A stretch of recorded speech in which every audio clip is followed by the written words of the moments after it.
All right, here we are. All right, hey, Christine. Hi, everyone.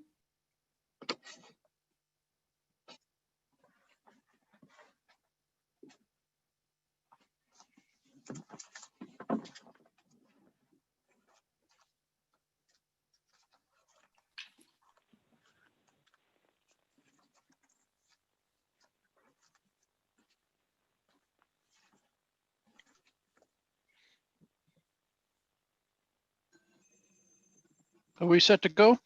I think you are good to go, Pete. Okay, this is the select board meeting from December 1, 2020. And I learned a new thing this week, which is that we're supposed to announce which members of the board are present, thanks to an email from some law firm that I saw. So I will announce that Gustav Murby, Michael Marcucci, and Osler Peterson are all present. The board is fully accounted for. We disclose that the meeting is being video recorded, and we have to start with the governor's proclamation. Pursuant to Governor Baker's March 12, 2020 order suspending certain provisions of the open meeting law, general laws, chapter 30A, section 18, and the governor's March 15, 2020 order imposing strict limitations on the number of people that may gather in one place. This meeting of the Medfield Board of Selectmen is being conducted via remote participation. No in-person attendance of members of the public will be permitted, but every effort will be made to ensure that the public can adequately access the proceedings as provided for in the order. A reminder that all persons who would like to listen or view this meeting may do so while in progress, may do so by following the instructions on the agenda and meeting notice.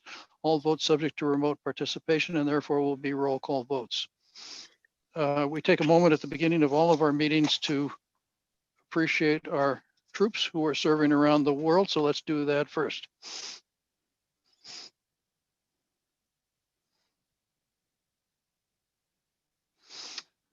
Thank you. And we have a first appointment with John Porter, Clean Footprint, to discuss solar project at the Kingsbury Club, alternate on-bill credit agreement and tax agreement. I have a former professional relationship with somebody at the Kingsbury Club, so I need to recuse myself from this discussion. Thank you, Pete.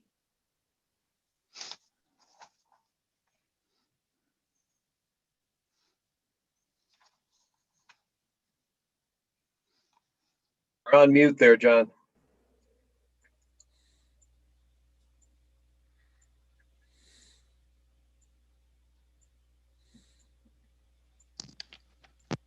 Okay, can you hear me now?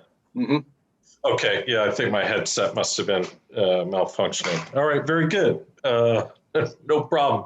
I hope everybody's doing well tonight. The last time I saw most of you was in March of 2019.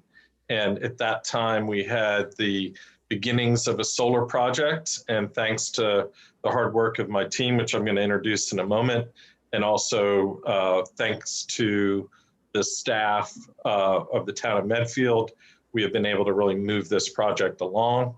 And due to a lot of hard work, we're now finally getting into the last strokes of getting this project financed and built. So without further ado, again, my name is John Porter. I represent Clean Footprint, but also the joint venture of Sunspire, which is contracted with the Kingsbury Club. And very excited to say that between the pilot agreement that we plan on executing with the town and the AOBC agreement, credit agreement, it looks as though we will be able to bring revenue or savings to the town of in the neighborhood of $800,000 over the 20-year term. So we're excited about that.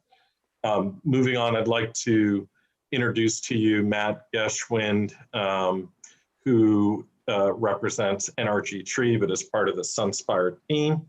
And he is a solar developer and will be kicking things off as far as a small slide deck. Following him will be John Clavens, who is the principal of Clavens Law Group And he really is one of the foremost experts. We believe John Clavens to be one of the foremost experts in solar policy in Massachusetts. And so we have him with us tonight to make darn sure that we can answer any of your specific questions, because these programs, in particular, the SMART program and the AOBC credit agreements, can be mind-bending. So John, we appreciate you being with us. I'd also like to introduce my brother, Steve Porter, who is our in-house legal advisor and also a solar developer on the Clean Footprint team. So without further ado, I would like Matt to kick things off with a very short slide deck, and then we will defer to the Board of Selectmen for any questions or input at that point. Thank you. Hello, everyone. Let me just figure out if I can share my screen real quick. Let me know if that is visible. We got it. Cool. All right. Well, so I'm just going to do a quick presentation on alternative on-bill credits and how they would benefit the town of Medfield. I appreciate all of you taking the time to listen to me. So starting off, we're going to begin with kind of an example electricity bill. This is from the Medfield Public Library back in May of 2020. In this case, you can see circled in red that Medfield purchases its electricity from Constellation New Energy, and then they pay Eversource on the B2 rate for delivery. Now, you're not obligated to buy from Constellation New Energy. People have the opportunity, depending on what options are in their area, either to purchase from an outside supplier or just to buy directly from Eversource and pay on their basic service rate, which we're about to cover on the next slide. So to shift gears a little bit onto the solar project itself, 2 Icehouse Road, as planned, has 2 separate standalone solar projects. One will be on the roof of the Kingsbury Club, and the other will be a series of canopies throughout the parking lot. They are not wired to the Kingsbury Club itself and will not supply the Kingsbury Club electricity. When I say standalone, that means they export their electricity directly to the grid and essentially become power suppliers for Eversource. Eversource has to compensate the solar project owners for that power that goes onto their grid that they can then distribute to other customers. And they do so, in this case, through a program called Alternative On-Bill Credits, which are valued at the standard generation rate that Eversource charges for electricity. So if you look at this table here, you can see that the Eversource basic service rate is between January and June of this year was around 12 cents. And between July and December, it was about 9.45 cents. So every solar kilowatt hour that goes onto the grid will receive compensation at those rates, depending on the time of year. The compensation is not paid out in cash. It's paid out in a form of a credit. And those credits can be applied to various electricity accounts within the Eversource service territory. So one thing I want to note, we started looking at an electricity bill, but these credits are not tied at all to the generation or delivery charges of the bills they're applying to. They're strictly a cash value. So if I had 100 kilowatt hours of alternative on-bill credits in January, that would be 100 times 12.007. That's the value that is worth. And there simply can just be applied to another bill. So the way the agreement between the town and the solar project owner works is the owner of the 2 Icehouse Road Solar holds these credits. They generate them, Eversource gives them alternative on-bill credits. They then sell them to the town of Medfield at a rate of 1.25 cents less than they are worth, which is outlined in the alternative on-bill credit agreement. And so you can see here, that's just a quick conversion from 12 cents to 10.75 cents and from 9.5 cents to 8.2 cents essentially.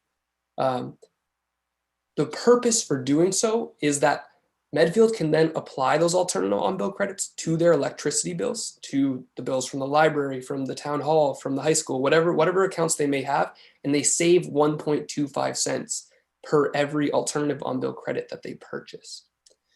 So to jump into kind of a simplified example of this is just round numbers, but it will show how it works essentially. Let's assume that this solar project generates 10,000 kilowatt hours of alternative on-bill credits. Depending on the time of year, in this case, we're assuming it's the second half, July through December, they will be valued at 9.45 cents per kilowatt hour. And so that's worth $945. The agreement between Medfield and the solar project owner makes it so that we sell that $945 of worth for only $820. And that's that 1.25 cent discount coming into effect. One thing I want to note, the value of the basic service rate changes over time. You can look back at Eversource's history and see how it fluctuates, but the way the agreement is set up, it will always be that the solar project will sell those credits for 1.25 cents less than whatever their current worth is. So the discount will always be there no matter how they fluctuate. At the end of the day, Medfield then takes those alternative on-bill credits, says, okay, I want to apply them to our library bill, to our town hall bill, to whatever bill it may be. And the difference between what they paid for it and the amount that they are getting off of their electricity bill, the difference there is what the final savings will be. So to jump a little further to the actual numbers of the projects, based on our latest iterations of the designs, we're looking at about a 1 megawatt system on the roof of the Kingsbury Club and a 769 kilowatt system in the parking lot. These are pretty big projects, but they're still just a small fraction of what Medfield as a town consumes. And you can see their productions here. We're looking at basically 1.2 million kilowatt hours from the roof per year and about high 800,000s from the canopy. So if you take those and you look at the 1.25 cent discount on each, you're looking at incredible savings of around $488,000 over the lifespan of those systems that the alternative on-bill credit agreement would cover. I know I moved through that pretty quickly. I'm happy to answer any questions, or John Clavens is happy to help as well. And yeah.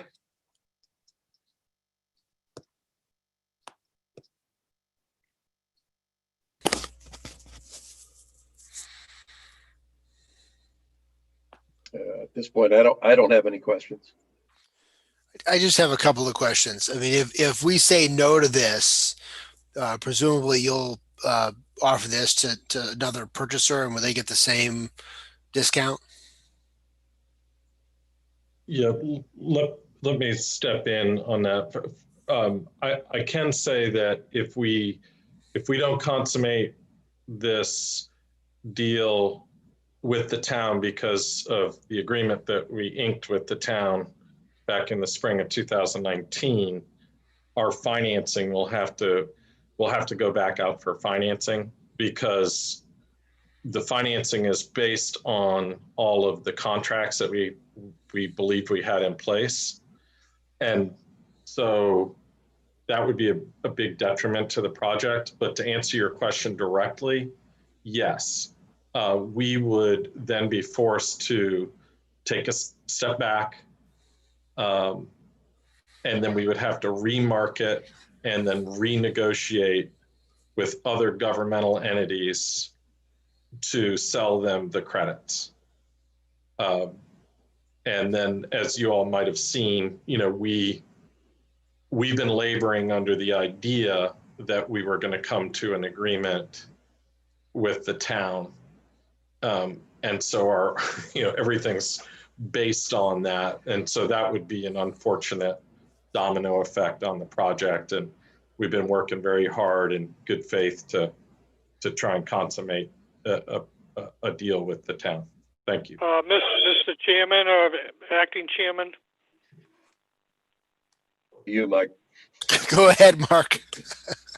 I'm unaware of the town, quote unquote, inking any agreement with you folks. My understanding is there was a vote to allow the project to go forward back in March of 2019.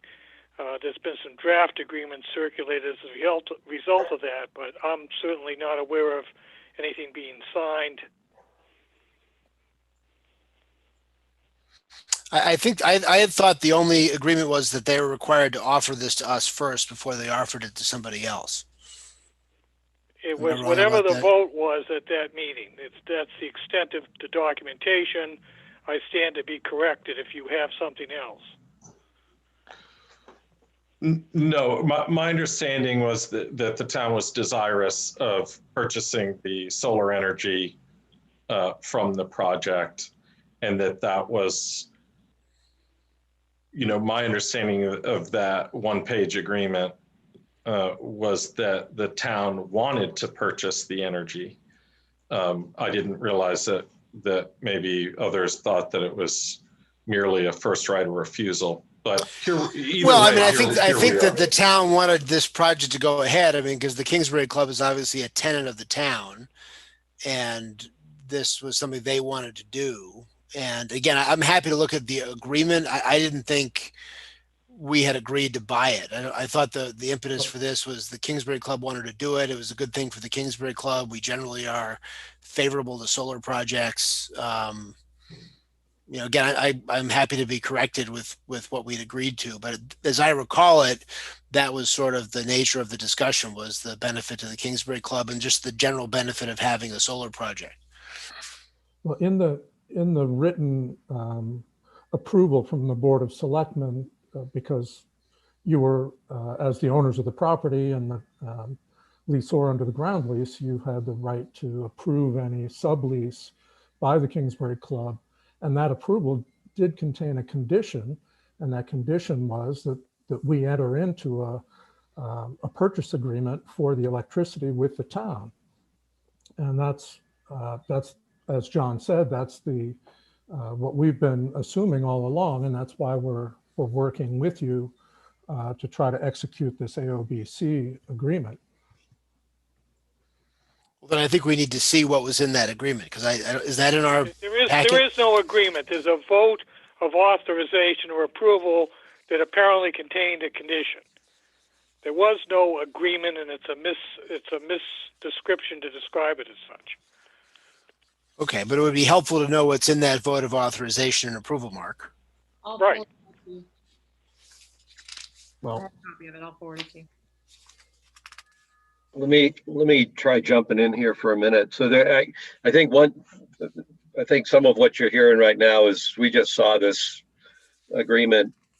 I think in my case, I started looking at it this morning. So 28-page agreement for just each one of these. Going through it, there's a whole bunch of questions and issues that I'd have. But if I understand what Matthew just explained on the just pure transaction basis of these credits, I think the memorialization that I saw was that we anticipated we were going to purchase electricity. So the actual wording that I saw had to do with, we were just thinking, okay, you're producing power and we'll buy that power, and we were probably assuming it would be advantageous to us to do that. This is slightly different from a structural standpoint, but what I think I just heard, Matthew, is these credits, we would buy them 1.25 cents below their actual value on a kilowatt hour basis, and then we could apply what we've paid and the 1.25% increase to our Eversource bills. That doesn't assume anything at all about who the town chooses as a supplier. So in other words, when I first read it in the contract, it almost sounded like we were getting 1.25% off the basic Eversource service price. And it's like, well, I'm not sure that we're not going to be able to do better than that. The fact that it's a 20-year agreement and the dynamics that are going on in the energy field right now, that seemed like an awful long commitment to do something if we were actually locked into something like the Eversource basic service. If I follow what you're saying here, the town's going to make whatever choices we make on a supplier. We're just going to get this 1.25 cent per kilowatt hour premium over what we pay to buy them from you. Is that correct? Correct. It does. Your supplier does not matter. The only thing that matters is the value of alternative on-bill credits that you purchase can be applied directly to your bills, and you will get that 1.25 cent discount. Supplier is irrelevant. Regardless of, so it's just the bill. So if if we have credits that are based on basic service rates, but we have, for whatever reason, we have a contract that's below that, then the credit is just applied on the actual face value, even though we're using it to pay off a discounted, a lower cost source of electricity, if Yes. that came to it. And it will apply to the total electricity bill. It will apply to the delivery portion. It will apply to the flat Right. charge. It's just a value of money that is applied. Right, and the only constraint I saw in the agreement was that it had to apply to Eversource accounts, which, Christine, I'm not even sure how many Eversource accounts we have, but I'm guessing all we have is Eversource accounts. Is that a fair? So that, I don't think that in and of itself is a constraint. Fred Davis is here. I have a question that maybe Fred could help us out with.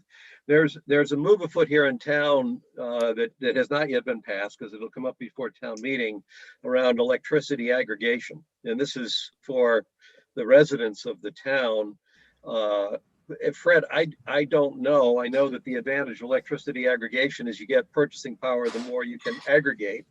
And I, in my head, had said I wouldn't have ruled out that we would include the town's demands in that aggregated amount.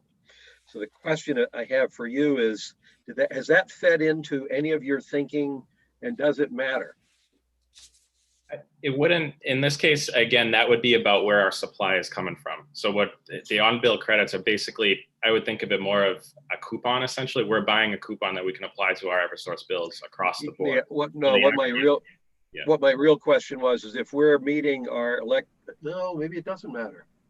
I was thinking if we were meeting our electric supply through this, then that would be that part of the supply the town would, that part of the demand that the town wouldn't have. But you're saying that's not actually what, we still have our full demand and it goes wherever it goes. Right. This is simply a monetary transaction of purchasing AOBCs. Correct. And getting a 1.25 cent premium on what we pay for them. Right. It's a discount across the board. It's a coupon that we can use on our bill. It's not it's not a portion of supply that will impact the rest of our supply across the town. Got it. Do we need to distinguish here between the town itself as a user of electricity for town buildings and facilities versus the town as representing its customers, its residents? Are we talking two different things here? Mark, are you asking if the town could use AOBCs to pay people's personal?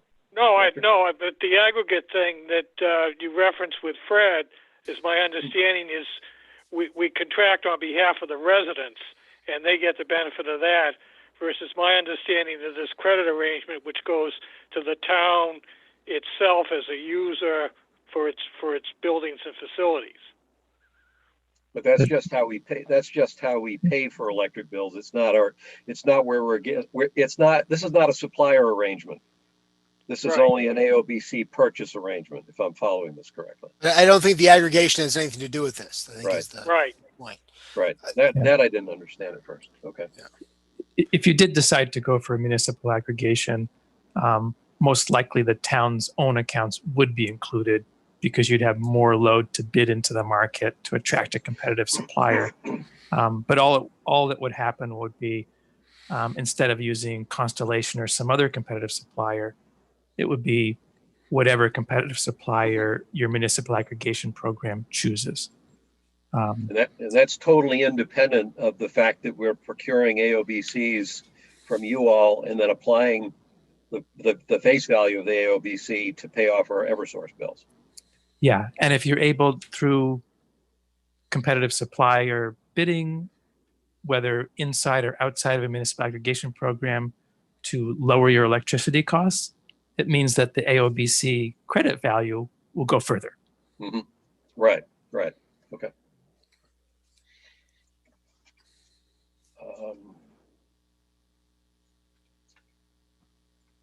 So based on that, some of the concerns that I initially had around getting locked into something from an electric supply standpoint, I don't have. And I have a whole bunch of specific reactions to how this agreement has been drafted around that are all in the details of the terms.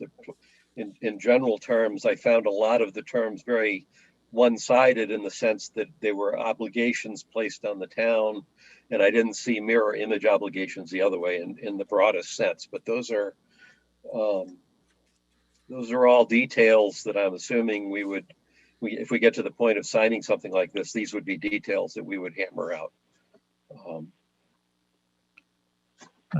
If you I had any a question, a questions- general question on this too, which is for how long is Eversource committed to accepting these credits?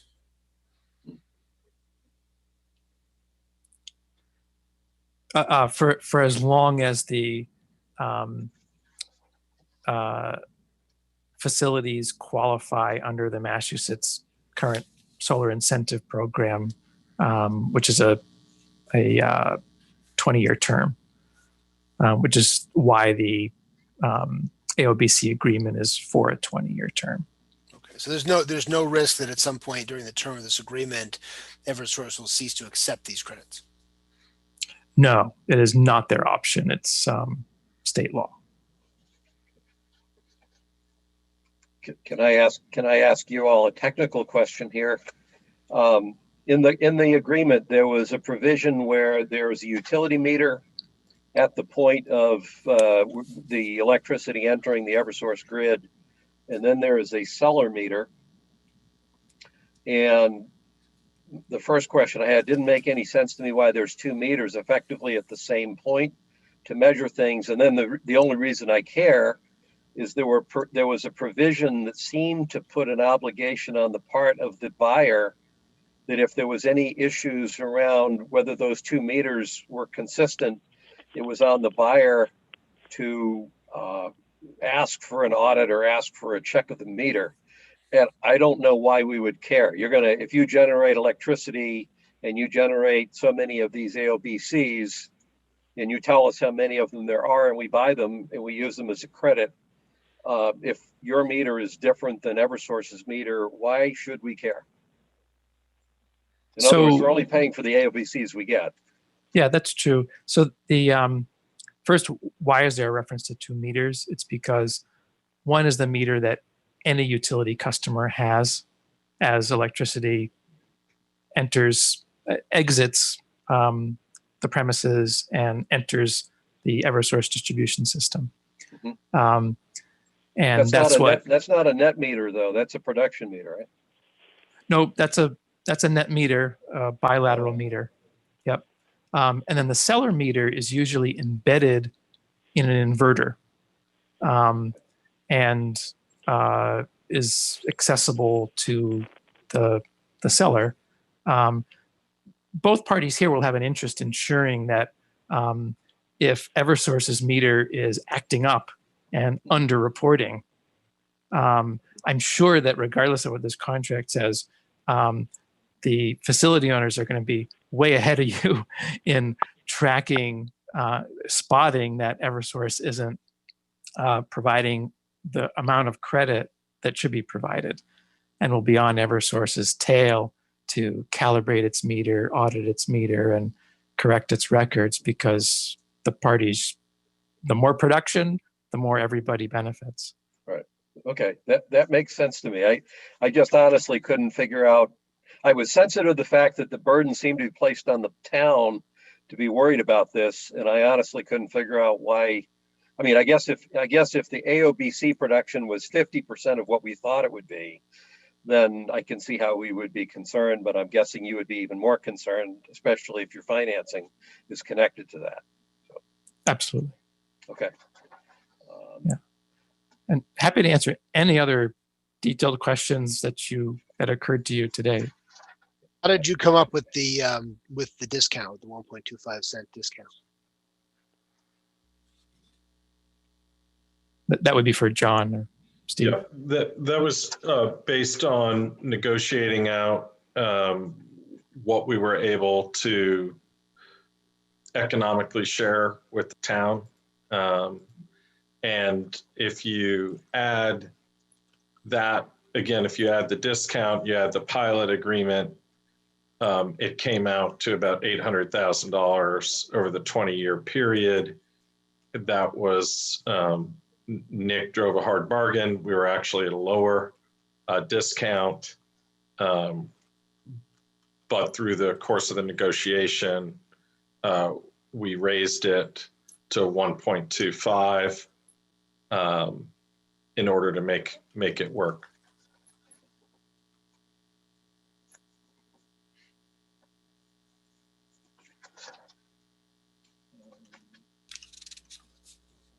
Just flipping through my note there, as I said, I have a lot of specific points, but those are all, I think, normal negotiation on a contract. They're not fundamental.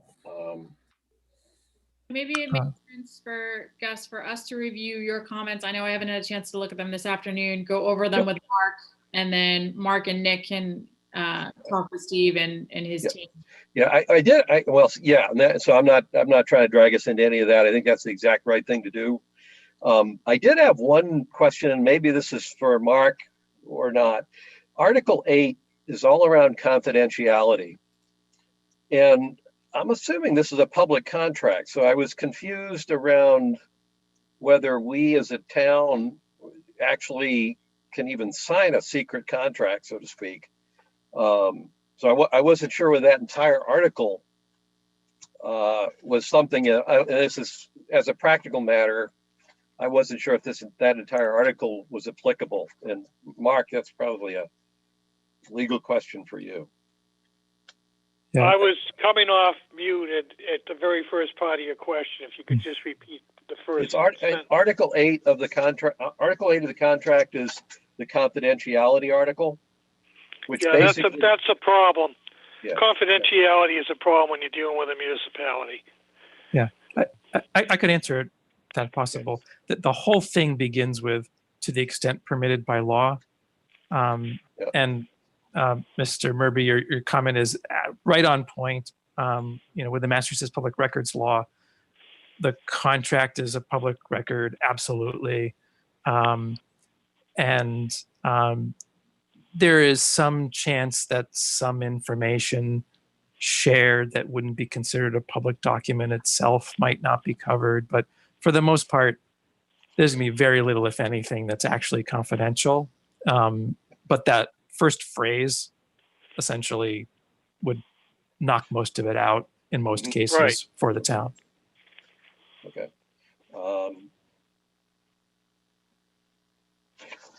I think my others,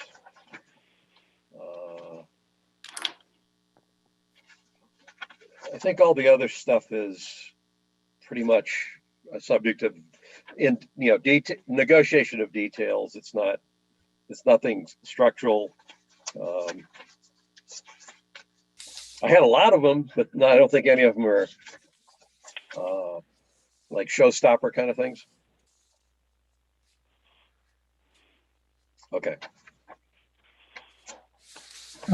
And as a general matter, we worked with the Sunspire team to put together the form of agreement that was proposed. And it's meant to be pretty much a 50-yard line document, holding aside those portions that need to be the way they are to support financing. Because this is a critical revenue agreement that becomes the basis for this, 20-year project finance transaction. But beyond that, it's meant to be at the type of agreement that is readily acceptable by Massachusetts municipality. And our firm has been involved in drafting and negotiating these kinds of agreements, both in the SMART program and for almost a decade now in the net metering program that preceded this. So we've tried to learn those lessons in creating this form and trying to make it easy to agree to. So Nick and Christine, and Mike, I had this has been helpful because I was thinking this was tied into electric supply, and that tied into what our demand might be. And I was thinking of how that might preclude what we could or couldn't do. But I now understand it's totally separate from that. From the transactional standpoint of this contract, what this does is within the limits of the AOBCs we would buy, we basically will be able to lower our cost of electricity, whatever that cost of electricity turns out to be over the next 20 years, by 1.25 cents over what we would otherwise pay if we hadn't bought these things and applied these things. So that's clarifying this for me. So I think before, I'd be willing to agree to this. I would like to see whatever it is this vote is that we took, and whatever we might have said in the vote to suggest that we were going to enter into this agreement. So I'd like to understand that, because obviously if we said in our vote that we, our intention was to enter into this agreement, then that would affect my view of it. I'd also like to look at some comparative pricing to see what discounts other entities get on similar power purchase agreements, and whether that 1.25 cent discount is market or not market, or whatever else it is. Although this isn't a PPA. No, I know, but an equivalent agreement to this. I mean, it's a financial this is a financial transaction. And so, that's what we're getting for this financial transaction, whether you're buying credits or you're buying whatever, if you're buying soybeans, it's the same concept. So I'd like to know what the spread is on similar deals of similar size and similar length. And Mark, I'm assuming that the state legislature has put in an exemption that would permit the town to enter into a 20-year contract for this. Yeah, I believe it. It's exempt from 30B. Yeah. Okay. And so it was all generally utility purchases are outside 30B. Yeah.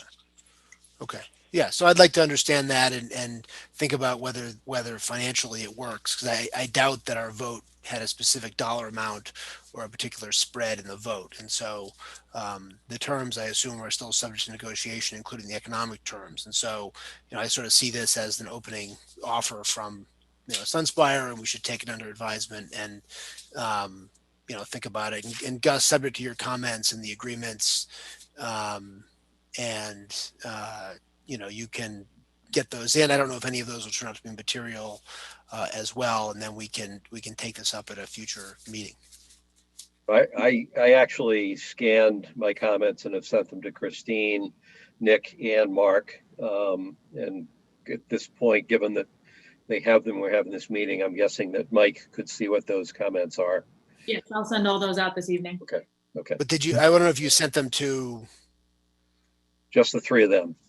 Yeah, no, but you didn't send them to the other side here.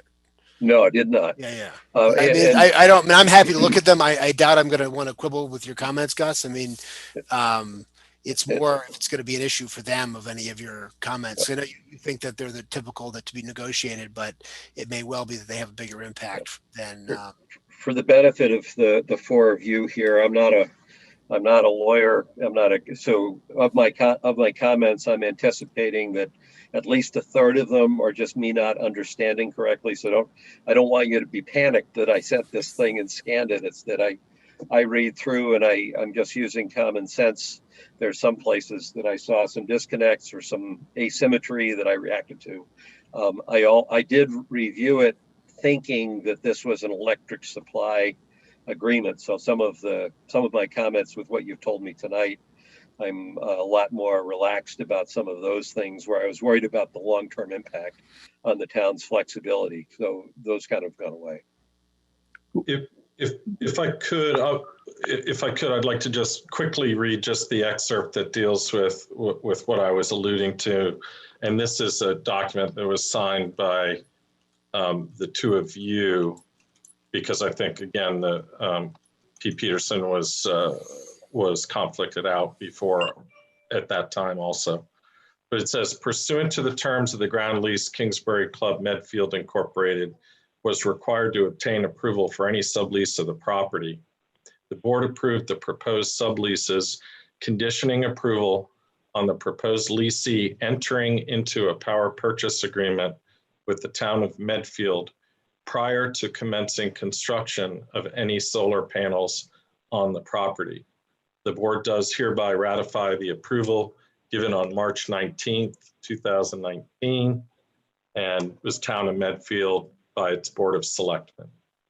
And so Mr. Murby and Mr. Marcucci. Okay. Well, that's helpful. I mean, I hadn't recalled that piece of it, so I appreciate that. And obviously, we'll live up to that conditioning and enter into an agreement. Obviously, it doesn't address the terms, and so we can still negotiate the terms. Well, absolutely. I think also, and I'm not. I'm a little panicky just because we were trying to close up our financing this month. End of the year always is a driver. And we have been negotiating with city staff or town staff. I don't know, 6 months, maybe, Nick. It probably feels longer to you than that. But well, everything feels longer this year, John, than everything else. It does. That's the truth.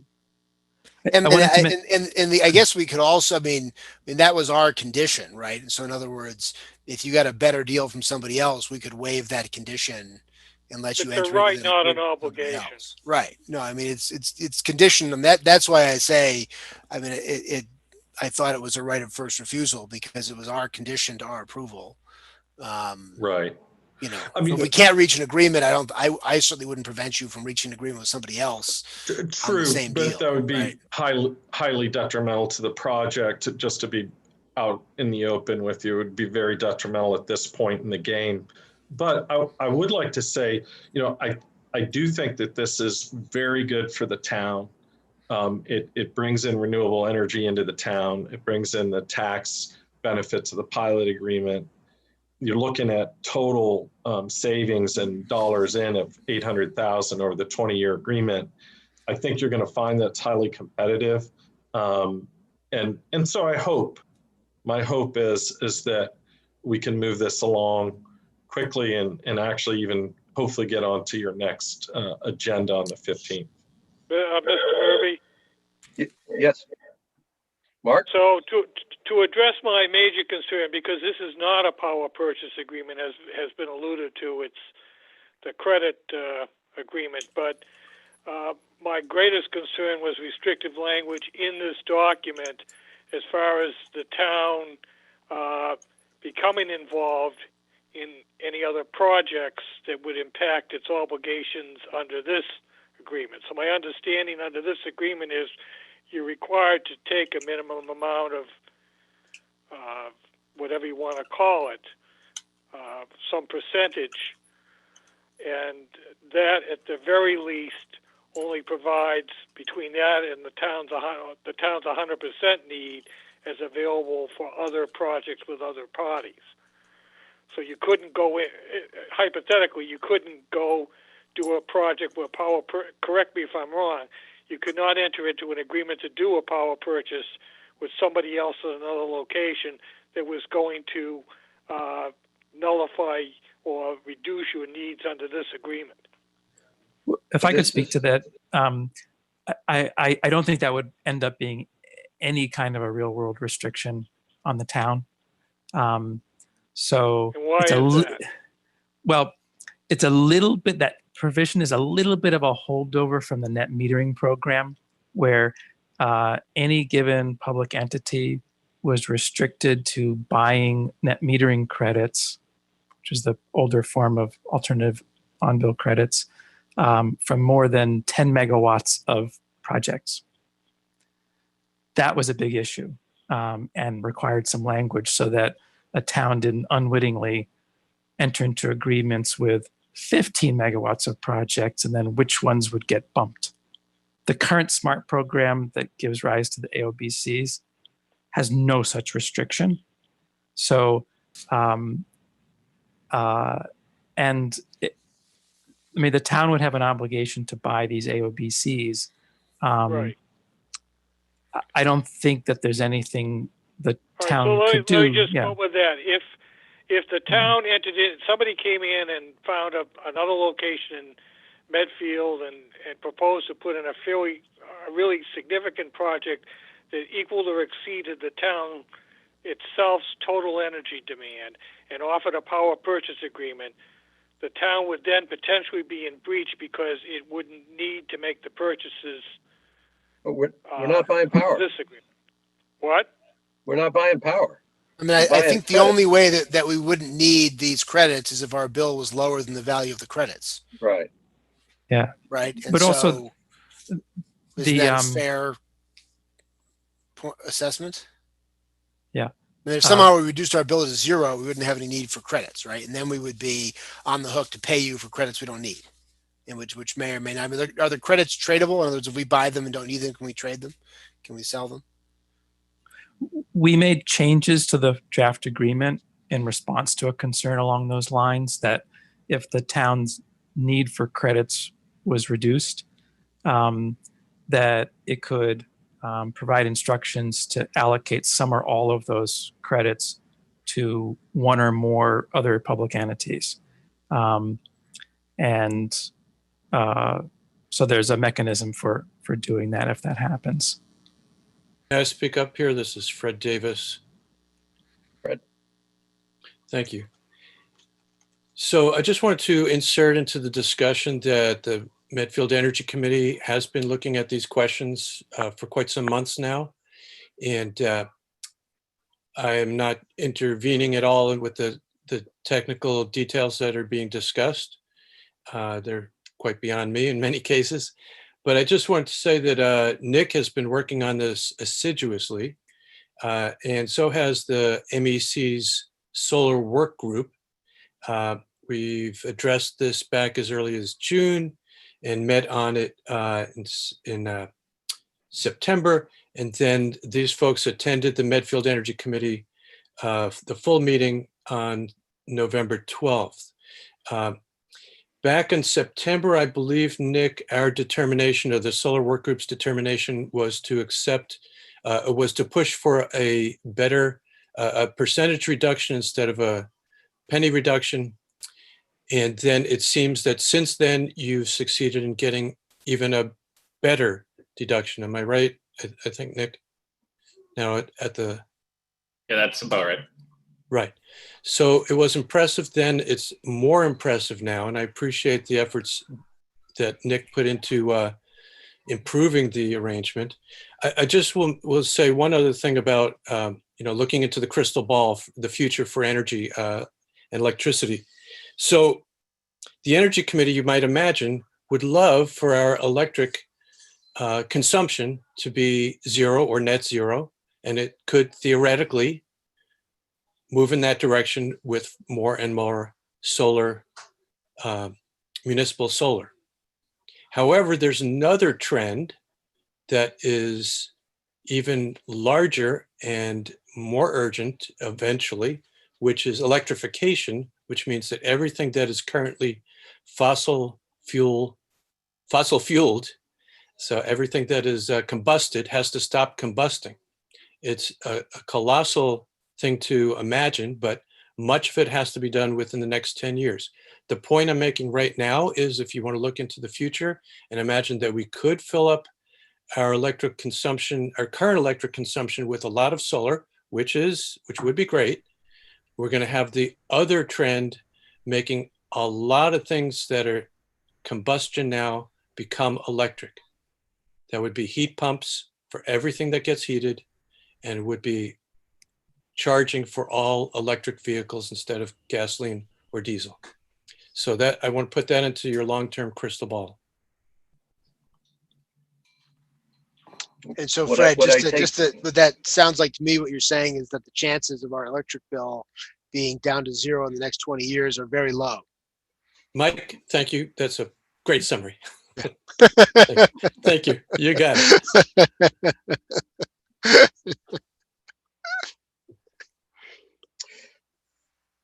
Well, Mike, my reaction, I actually had a different perspective, but your explanations have been helpful tonight. In terms of trying to get to a decision that you guys are looking for, as I said, I raised a bunch of specific issues around the details of an agreement, and Mark, I'll look to you to figure out which of those are relevant and which ones aren't. And maybe Nick, you might have to weigh in on some of those, or Christine as well. And I'll welcome your opinion too, Mike. It's just, I went through and I had the questions I had. The fundamental proposition that we have in front of us, though, I'm much more comfortable at what that is, rather relative to where I was at the start of the meeting, because I'm now looking at this as, it's almost like if you went to Best Buy and you bought gift cards at a 20% discount, but they, and as long as you use them, because they expire in a year, as long as you use them before they expire, you're going to come out ahead. That's kind of what I'm hearing about these AOBCs. As long as what we get is money, are credits that we can actually use and apply to our electric bill, then if nothing else, we figured out a way to take 1.25 cents off the rate we pay for electricity to the extent that we're able to use those credits. And that doesn't seem to have any complications around electricity demand or sources of supply decisions that we might make along the way. So there's some nitty gritty things that I'd like to know either I was wrong about or they get worked out. But as far as the underlying concept here, I'm comfortable with it now in a way I wasn't going into the meeting. Yeah, I mean, I think my reaction to this, at the outset was that this was a relatively low return for a 20-year contract. And so I understand sort of in the power arena, there's longer term contracts, but for a 20-year contract, I mean, it's $800,000 over 20 years, which is pretty modest for a 20-year commitment for the town. On the other hand, I think it's, assuming there isn't anything else in that condition that you read, I think we obviously should try in good faith to reach an agreement here based on that, because I certainly understand from your perspective how you would read that condition. Obviously, it's not it doesn't bind the town, but I think from a good faith standpoint, we should try to reach an agreement here if we can, based on what we said in that condition. And it sounds like you don't have a better offer. That you'd rather offer it to somebody else, because obviously if you did, I might be also willing to approve the lease on the subject of that.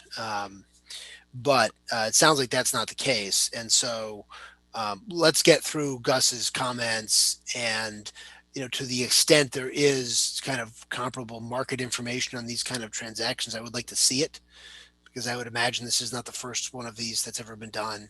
And it's not the first one that even economically is somewhat similar. I mean, people, while it's not a power purchase agreement, there's a lot of different conventions that the state and other governments have adopted to avoid putting their own money into these kind of projects. And so, just to get a sense of market wise, we're getting a 1.25 cent discount on our bill for this. How does that compare to comparable means of acquiring power or reducing your electric bill? And I have no issue at all putting this back on our agenda at the next meeting. Mr. Murphy? Yes.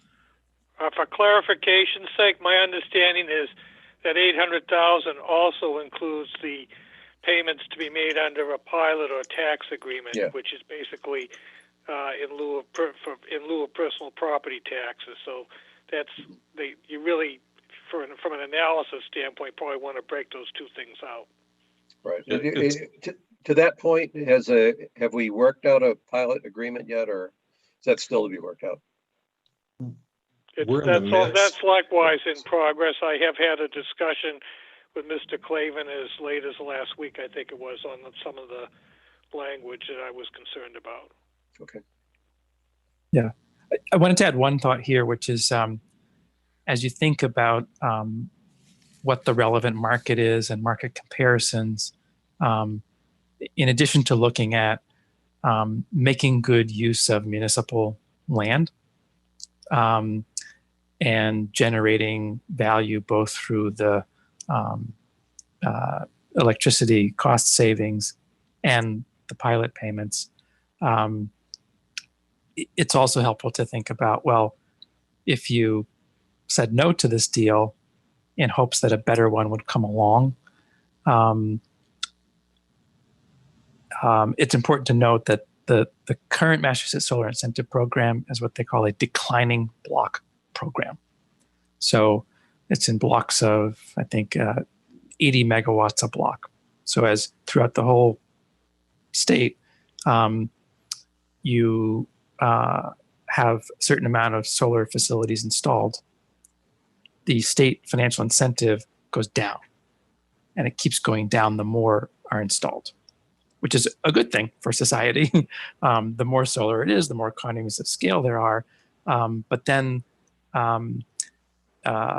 if you were to pass on this deal and hope that something else would materialize, either outside of municipal land, which wouldn't provide necessarily the same tax revenue or pilot revenue, or would materialize a year or 2 or 3 in the future, there may not be as much value to share in that project.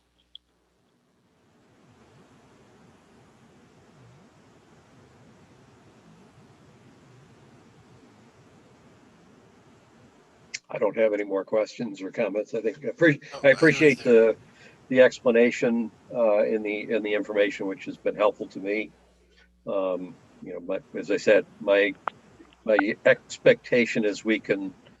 Of course, I'm probably putting Nick on the spot or Mark on the spot, but my expectation is that any issues I raise, I assume can get worked out to the extent that any of those issues were valid in the first place. And the overarching concept that we're talking about here, I'm far more comfortable with now than I was at the start of the meeting before I knew what we were really talking about. So we'll take this up again at the December 15th meeting. Okay. Yep. On behalf of the entire team, thank you very much for your time. And we look forward to a very successful project in the town of Medfield. Appreciate your time tonight. That's great. Thank you. Thank you all. Yeah, nice to meet you. Thanks for your great, insightful questions. Probably shot my wad. Good night. Good night.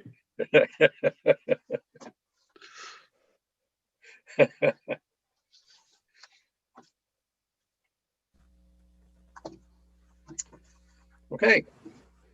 So our next appointment is with the Medfield Energy Committee. Chair Fred Davis is going to introduce us to Susan McPhee, who is going to discuss the possibility of having a sustainability manager services provided to the town. Thank you. And I don't mean to intend or imply that there's a theme here, but I do love that we're talking about very significant or very significant benefits to the town. The last one, if I heard it right, in the range of $25,000 a year. And this one that's coming up, if you want to put one number on it, it's variable, but right now we're working on the Green Communities grant of $139,000. And I am going to say just a couple of quick words about the Energy Committee, and then Alec will actually introduce Susan. And let's see here. I'm the one not shown on the screen. That's fine. Okay. So I just want to say that Medfield Energy Committee has been very busy, very, very busy. So the work that we just heard about the Kingsbury Club, most of that has been Nick, and kudos to Nick. But all these other aspects that we're working on are taking just as much time from other people. I want to do a shout out to Amy, who is managing that $139,000 grant, to Eversource, who's helping us in a couple of different directions, to all the MEC, the Medfield Energy Committee members. And when you get to ratifying the rosters tonight, you'll see we have quite a few people who are new. And then this brand new organization, Medfield Environment Action, has gotten involved in a lot of education around these issues. So in addition to Kingsbury, we're also looking at solar at DPW and projects beyond that. And so we'll keep coming back to you as each project is ready. And then, of course, Dale Street, that huge process, we're now engaged in it now that it's gotten to the next phase. And that's terrific. That's made some great progress. Medfield State Hospital, we're very engaged there. We just had a significant meeting on that today. And they're both new construction projects. They're very different, as you very well know, very different processes. But from an energy point of view, there's a lot of commonality, and we're working hard on seeing what can be done to bring those carbon footprints of a new construction down as far as possible. We're looking at the carbon footprint of the entire town, and we look forward to reporting to you on that. So one more time, we've got a lot of people doing a lot of work behind the scenes. We'll come to you when we have each ready. Tonight, Alec is going to introduce the concepts that we're dealing with for municipal energy and green communities. And I'm so glad as Susan is here. I think we're going to learn a lot from her. Thank you. Thanks, Fred. Am I up here now? Get to give my You little are. intro? Great. So first of all, I want to say I learned a lot about solar and alternative on-bill credits that I should be more familiar with. So that was a useful background, and thanks for allowing me to sit in on that. Just a quick bit about my background. The last time I was in front of the Board of Selectmen, I believe, was as a board of Richard DeSorger's Beaver Control Committee. So I'm glad to be back here speaking about something that's a little bit more related to my professional experience. So I've been in energy efficiency for the last 21 years, going back further than that, but in my current position for the last 16 years as business owner. And what we do is provide energy efficiency consulting to commercial and industrial customers. So what we like to say to our clients in terms of whether they want to agree to sign up for our services is that when you factor in the benefits that our work brings, it quickly pays for and goes well beyond the cost of our energy engineering consulting services, usually by a factor of 10 to 1 or more. So if we, bill $5,000 worth of engineering time, that might result in $50,000 or $100,000 worth of savings to the client. So that's sort of the perspective that I'm coming at this from in terms of making the introduction to what Susan can hopefully bring as a service to the town is our experience in providing similar services, but we don't typically work with municipal customers that much. So I'm looking forward to hearing more about her expertise in that area. So another thing that we've seen in my professional work is that when you have somebody who's working primarily on construction projects and putting out, sort of the proverbial fires that occur in building management, there's a lot of paperwork and other facilitation for energy efficiency projects that sometimes just gets left by the wayside. We've seen that with a lot with clients of ours who would like to do the energy efficiency stuff, and they're sort of already doing it, but they don't have time to file all the right paperwork and go through those steps. So they leave a lot of money on the table. So I've been on the energy committee with Fred for the past couple of years. And one thing that I wanted to compare was this year's experience versus last year's experience with our annual report, which is required by the Green Communities Act. So the first version that we did in 2019 was done with Amy's help, but also with volunteers and a lot of data requests from town employees. But we were not really sure of what we were doing, and it took a lot longer than I think it needed to. And so this year we had a grant from the MAPC to help get us some help from the MAPC. And we had the help of Sasha from MAPC, who helped complete our annual report and all the data that was required for that. And the assistance that she provided made it a very seamless process. And it was able to take a lot of load off our volunteer committee in terms of making sure that we're doing things the right way and the most effective way. So with those two pieces of background, I think the need for a sustainability manager, energy manager for the town is that our experience in the energy committee is that this could really be a full-time position. And we did have someone in that role temporarily before, but there's a lot of work that could be done that's sort of beyond the scope of our volunteer committee. And having someone in Susan's role that sustainability manager role would really complement the role that we have currently in Amy Colleran's job as the facility manager, being able to put full-time focus on the energy aspects of a project that would also benefit the other upgrades of equipment or improvement in occupant safety, that kind of stuff that she's focused on. We could add those energy benefits as well and be able to reap those benefits going down the road. And I think another thing was it would be to leverage the expertise that we have on the energy committee by having some more professional assistance, steering us in the right direction or making sure that we're getting everything done. that we saw with Sasha on the MAPC grant for the annual report, it really made a huge difference to have that additional support for our efforts. So to summarize, my expectation is that we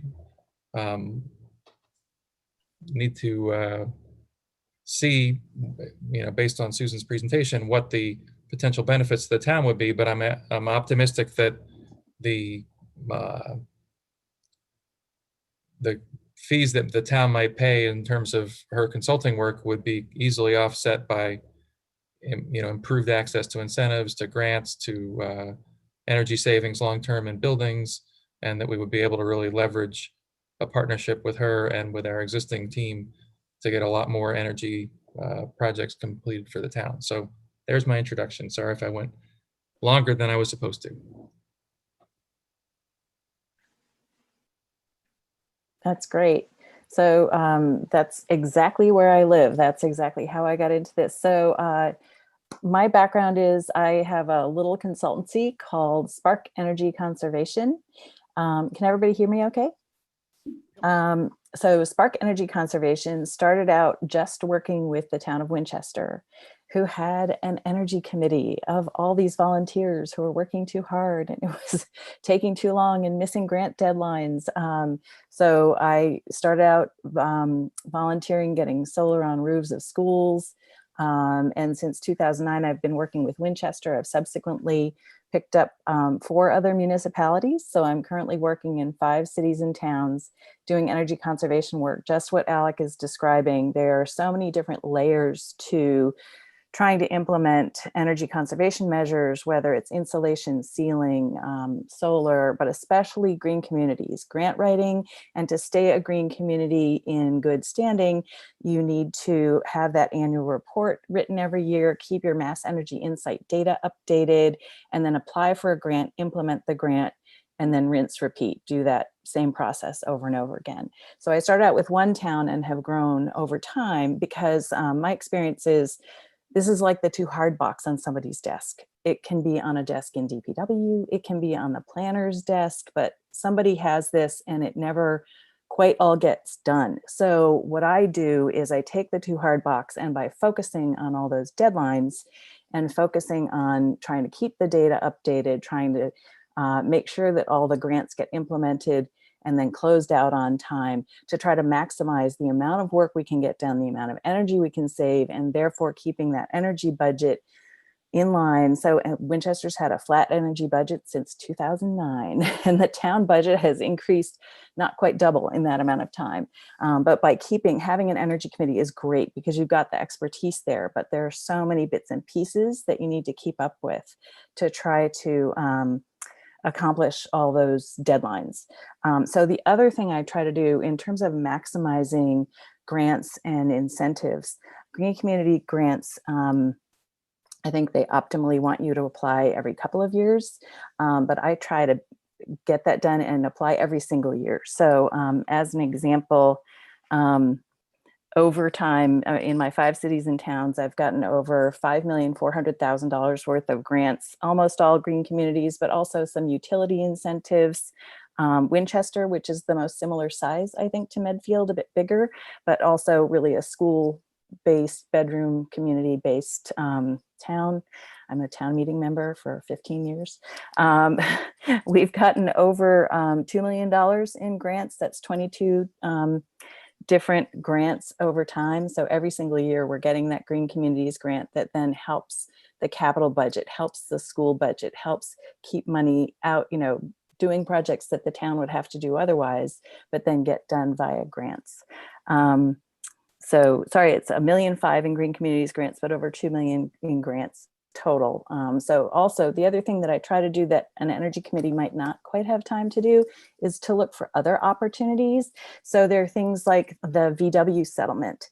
VW cheated on their diesel emissions a few years ago. So the state has $76 million that they have to spend in the next 15 years. There's a ticking time bomb, and they haven't spent very much of it. But there was one opportunity for municipalities and everybody else, open slather, to turn in an inefficient vehicle and then get a more efficient vehicle. So I'm trying to keep my eye on that. But that's the kind of thing that isn't necessarily out there big and bold. So another thing that I try to bring to my communities is where there are other ways that we can help save the town money. So VW is one example. The utilities will also have like their special pre-Christmas sale if they're not making their numbers, and maybe there's an opportunity to get really great incentives or even get things 100% paid for if you hit that window of opportunity when they're out there ready to do special deals. MEPC sometimes gets some really interesting deals. There's Mass EVIP. Anyway, there's a number of different programs that we can talk about over time to try to really maximize the amount of energy saved, the amount of carbon saved, and the amount of money saved for the town. So in a very little nutshell, that's what I do. I'm kind of on top of all those details. I try to work with the town staff to do the project management. You know, what are your priorities? What are the capital projects we might be able to help set up for a grant? And then kicking off those projects, getting the scoping audits done way in advance so we can write a grant, getting the grant submitted. And then when the grant is announced, getting the vendors all teed up so that then it's an easy lift for the staff to just be on site overseeing implementation of the grant. So it's part project management, but it's really project management hand in glove with the town staff. So in a nutshell, that's the way I try to work. Maybe I'm best off fielding some questions from the team. The other thing I will say is I really love what I'm doing because I feel like it's a triple bottom line, right? We're saving energy, we're saving carbon, we're saving town money, and we're also, in general, people are more comfortable. Everybody assumes that by doing green things, you're going to be less comfortable. You're going to be colder in the winter and hotter in the summer, and it isn't necessarily the case.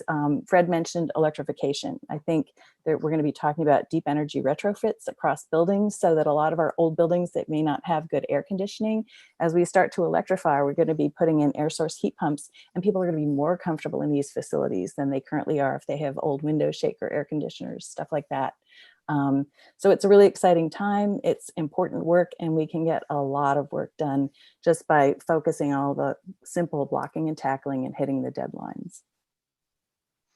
Susan, I know that you had shared with the Energy Committee some numbers that in terms of the gross billings for you for the different towns you represent compared to the grants that you achieved for those towns. Can you just give us sort of the gross numbers? Sure. I would say on average, I just bill by the hour. It's just the time spent. So I would say on average to do the Green Communities annual report, apply for a grant, start implementing a grant, researching the next grant, and just keeping that cycle going is about $20,000 to $25,000 a year. So that's just hourly billing over time. Now, some years that might be more if there's another grant that flips into that process. So for example, the VW grant was the biggest Excel spreadsheet I've ever seen. So that added some time, but it also got a couple of towns several dumper sanders that they didn't have before. So it might vary a little bit if there are other opportunities that come up. And the grants that the towns are achieving are, I remember from your numbers, they were over 100,000. Oh, sorry. Yeah, I can, sorry, I jotted everybody down. So to date, in my 5 cities and towns, I've gotten over $5 million in grants. Winchester's gotten a grant every year. For example, this year, we got $548,000 across 4 towns. That represents 11 projects. So every town got every single project that they applied for. This year it was limited to 100,000 if you've gotten over 750,000 in grants, or 200,000 if you are under 750 in grants. So basically every town is we're trying to max out those grants. Every town got every grant. So it sounds like if you're on your second grant, then you could apply for 200,000 in the next round. So my goal would be to get that whole 200,000, maximize it with utility incentives, and look for any other opportunities that are out there that we could get, utility money for, or special stuff through, EVIP or the state or whatever we can find. Questions, Gus? A couple, Susan. I'm not sure. I'm guessing you may have had a chance to take a look at our Green Communities annual report and have some sense of what the opportunities are that we've seen. So on the assumption that you have been able to do that, do you have any sense of where you would probably think we should be pushing first with the opportunities that are there? Well, it's my understanding that Amy's doing a really good job and that she has a list of Okay, all right. projects that, so I really try to work with the facilities managers because as, for example, as equipment starts to age or, schools came online in the year 2000 and so boilers are starting to fail. So I really try to take my cue from facilities or from, my experience is also that insulation and ceiling work has often been neglected over time, especially in older buildings. So there can be beautiful Victorian buildings that are very leaky and have always been very leaky. We can go in and do some insulation and ceiling and suddenly people are more comfortable and we're saving a lot of energy, saving a lot of money, and it's not that expensive. So those are the kinds of things that you do a walkthrough, you take a look around. It sounds like Alec might have experience in this realm. But you just keep looking at those buildings and trying to find the next project. Then my other question was, is there, I think you maybe partially answered it. I'm thinking of who it is you might work most with in a town. It sounds like the facilities manager is the logical person that you'd be working closely with. And in a case of our town and probably some others that have an energy committee, are those your main contacts or collaborators? Or if you look at the towns you're currently working with, who do you spend most of your time collaborating with, I guess is my question. Yeah, great question. It actually varies by town. So in some towns, they see this as a grant writing position. So I'm really working with the planners to do the grant writing and the paperwork. But then on the other side, working with the facilities folks to identify those projects, kick off project management. So it really varies depending on how the town currently structures it. Whose desk is this on right now? Okay. If I could jump in, Gus, to help a little bit with your previous question. Mm-hmm. I think it might be instructive for everybody to hear. You asked about the Green Communities charts that would show future projects to be done. And amazingly, Medfield is getting pretty close to the end of the projects that it outlined when it first became a Green Communities. The ones I saw in the annual report from 2 years ago, Fred? Exactly. We're getting quite to the end of it. It's amazing. Wow. Okay. And what surprised me even more, though, on the upside, is that Amy just produced, shared with us in the last month, her list of the next 5 years worth of capital improvements that have an energy component to them. And they are quite significant. So just the bottom line on that is 2.7 million over 5 years throughout the 8 different buildings. These are just projects that are coming up on schedule for capital improvement. And they're most of them, at least I think, are just the kinds of things that Susan would sink her teeth into and make sure that we get optimal funding, financing, incentives, et cetera. And I just want to throw in one more comment is that having talked to Susan at length last week, I was struck again, just the incredible value of having somebody who sees multiple towns. We're always facing the problem of looking at this and what do we know about how to do this? Because, and Alex has that experience working with different clients. I have that experience working with different clients in my field. But from a big picture municipal perspective, that's what the kind of thing Susan could bring to us, and it'd be incredibly valuable. Can I add one thing to it, which is to be thinking about, let's say, for example, a planned capital improvement project, based on the end of life, boiler example.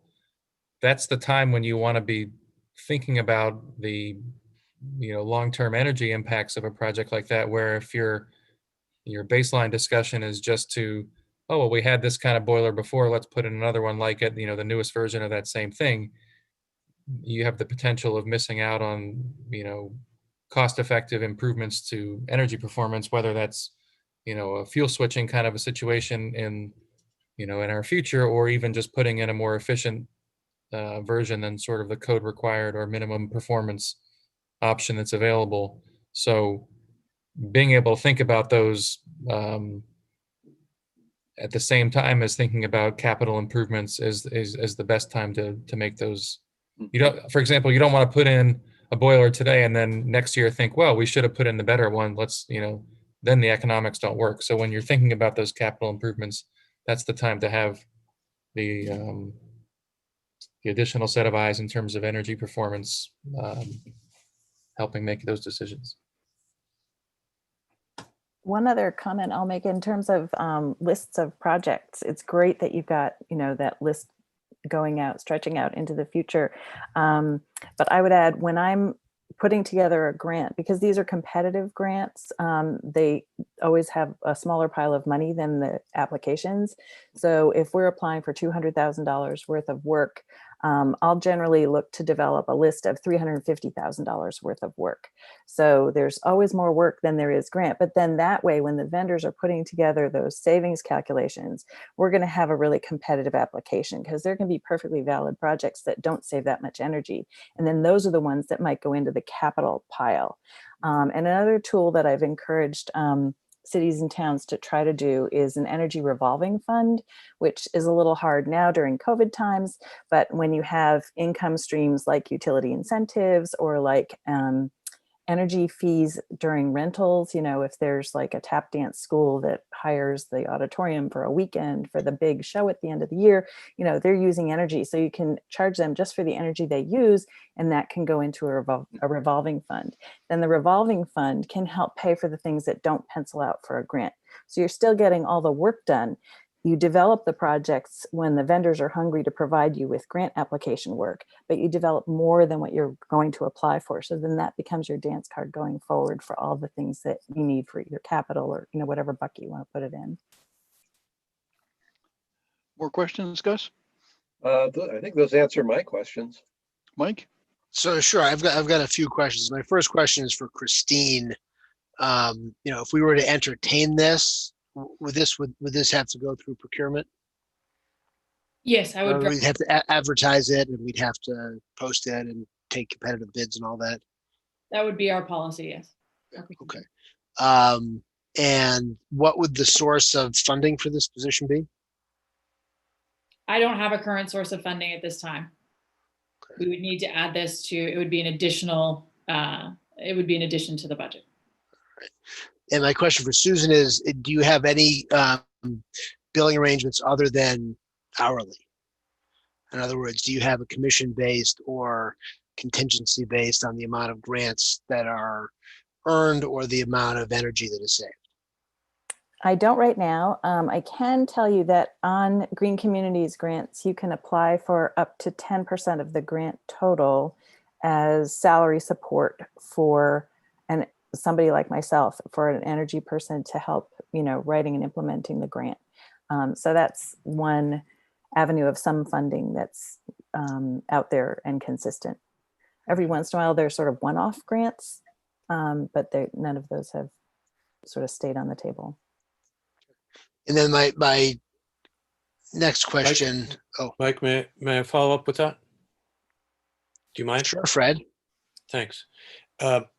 I would just like, and really, it's a naive question.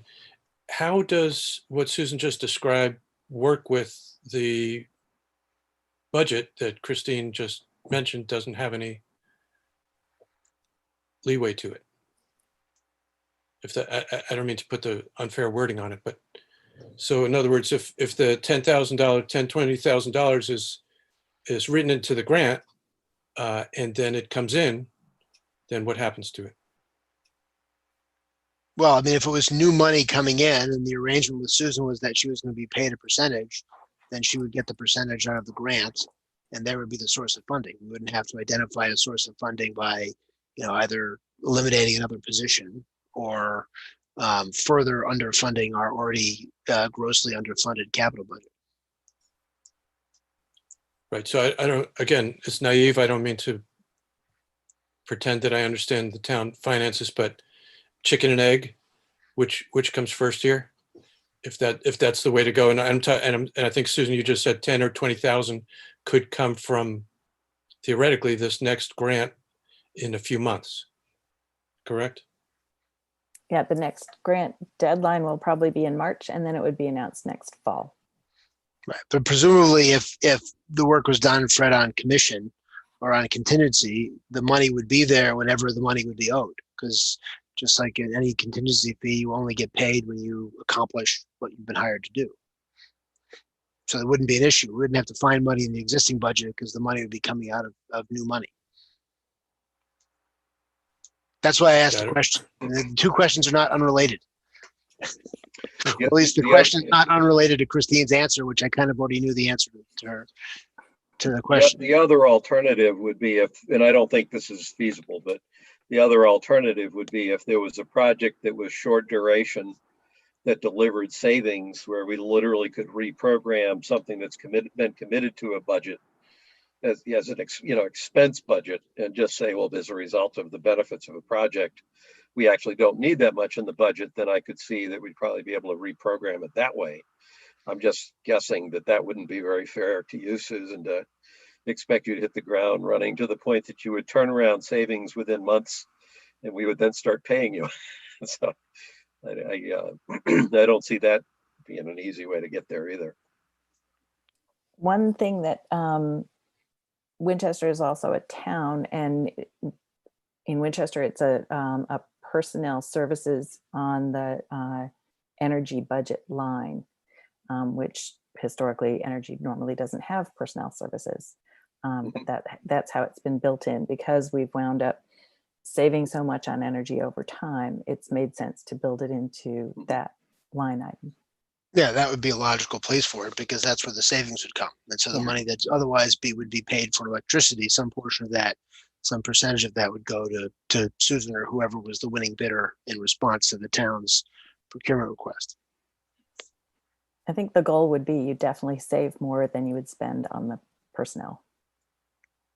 Well, I think that would have to be the answer, I think, just realistically from a math perspective. I think I'm pretty comfortable saying that would happen. I think the issue we're dealing with right now, because of what this fiscal year has been, I was going back, Alec, you were talking about, well, get the good boiler rather than the average boiler. And it's like, yeah, that works as long as the person making the boiler decision has the cash to pay for the boiler. So oftentimes long range financial arguments can make sense, but with the kind of financial pressures that we're seeing in this town this year, there's times when you just can't do it, not because it doesn't make long range sense, but because it's not a practical answer for people at the current time to put that feeder money up. Well, and I think that's where paying attention to what's available from Eversource or other potential funding sources makes sense, because if they're paying for that incremental cost, in some cases they sweeten the pot for municipal entities or at the end of program years to say, well, we were going to have to pay an extra $20,000 for this better boiler, but Eversource is paying for 15,000 or 18,000 or maybe even the whole 20,000 of that added cost. That's where having those extra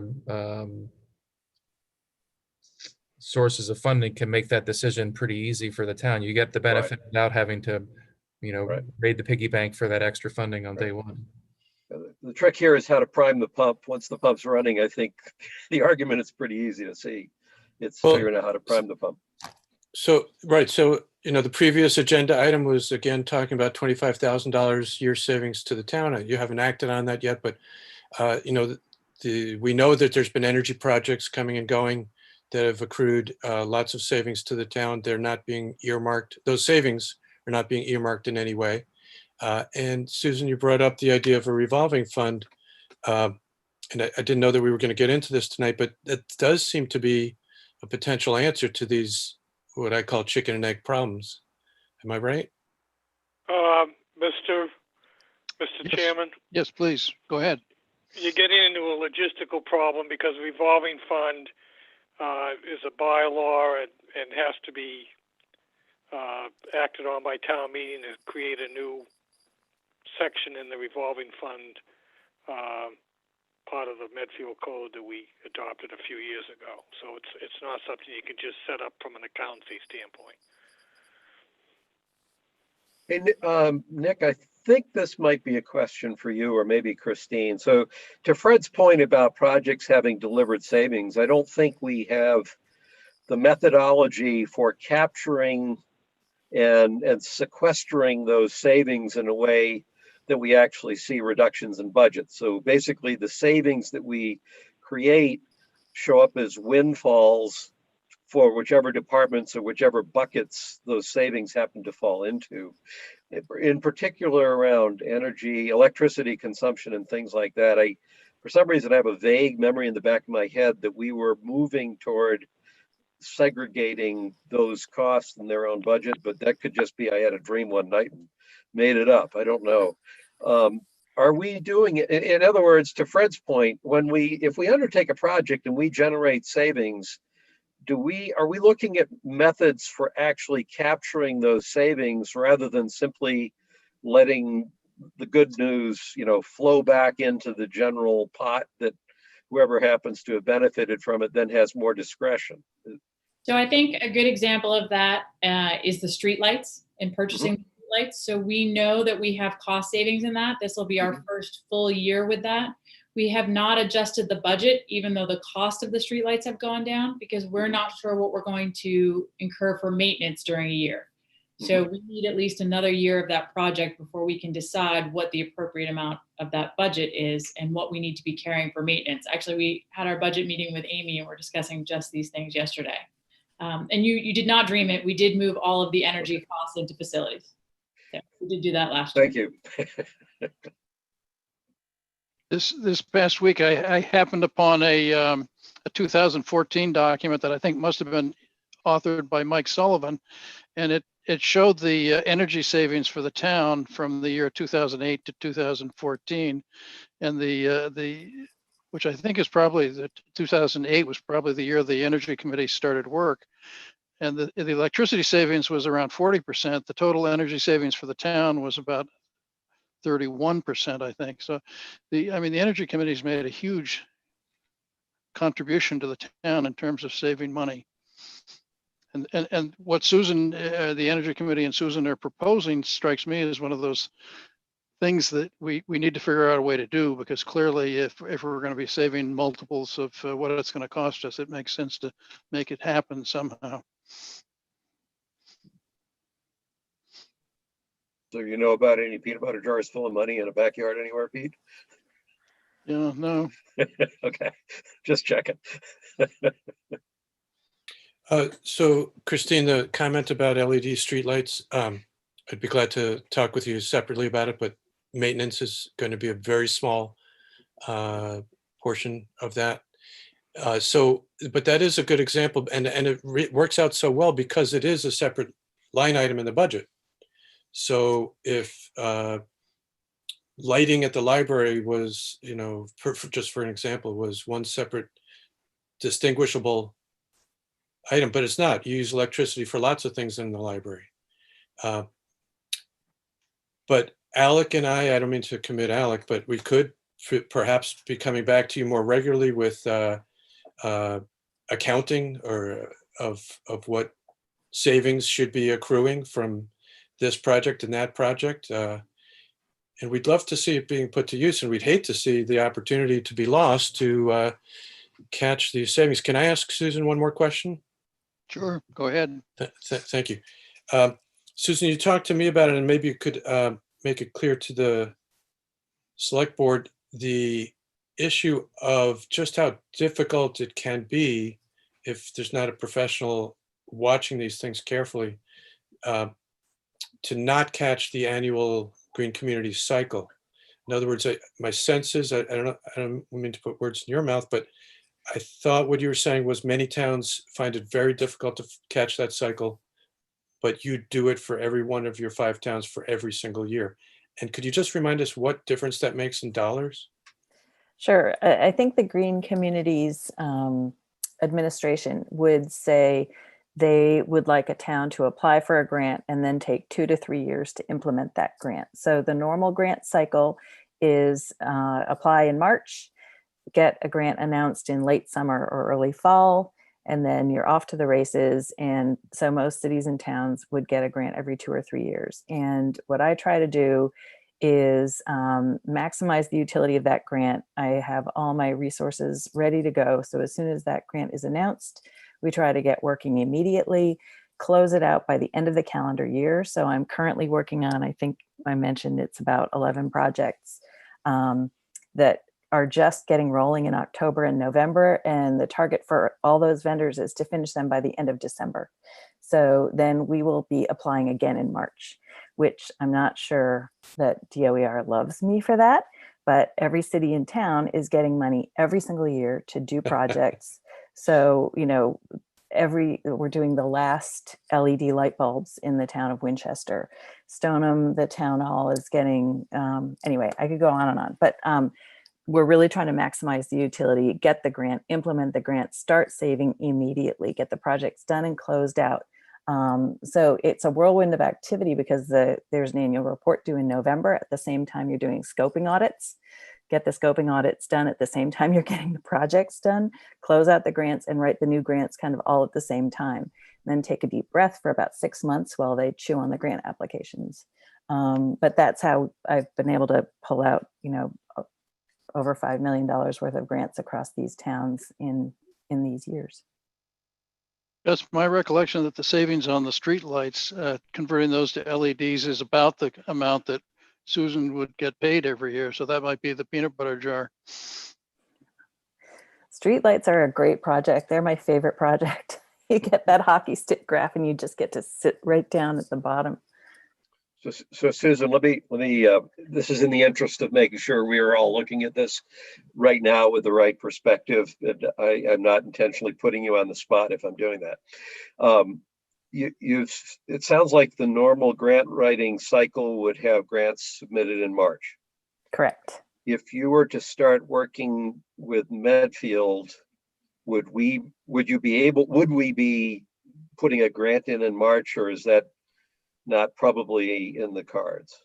I don't know the current status of the grant that the town is working on now, if you're in a position to close that out, because you would need to finish work, get the final invoices, pay the final bills, and do the write-up and get an inspection by the end of January. So that's why it's such a compact timeline. Fred, do you know the answer to that question?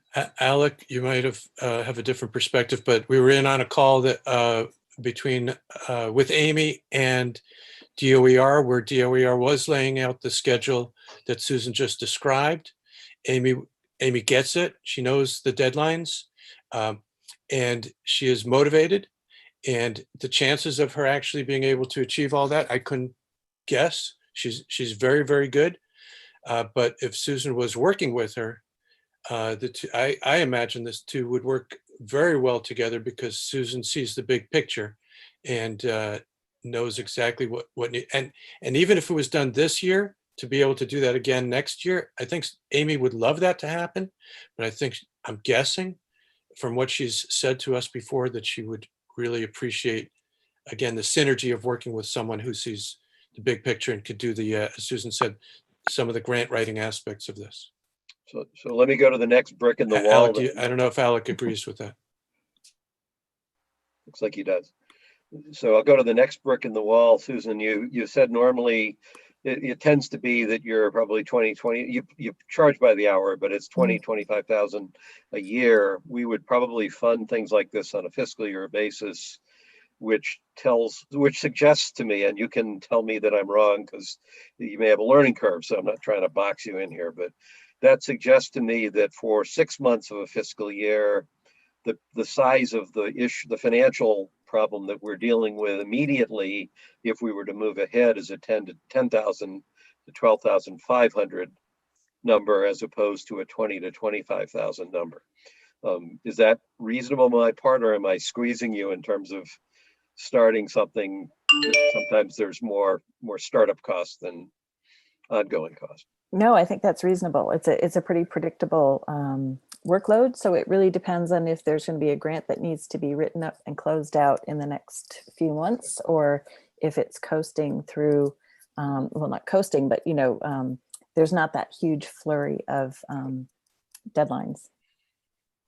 Well, I mean, since this was not included in the fiscal year 21 budget that we adopted at last year's annual town meeting, I don't know that there's an option for doing it for this year.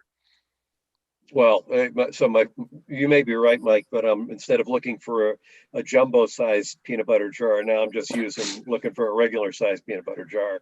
So I would call that progress. And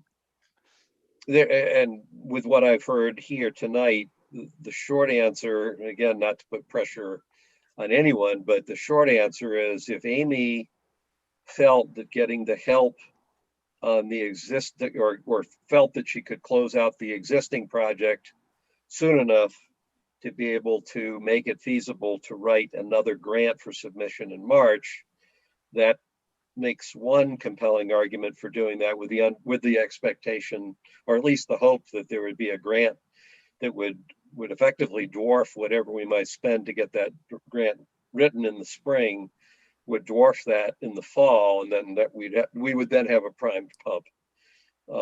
If on the other hand, it looks like we don't have our act together that well, then the urgency to try to figure out a 10,000 to 12,500, probably we may be better off looking at this as an FY22 issue as opposed to a last half of FY21 issue.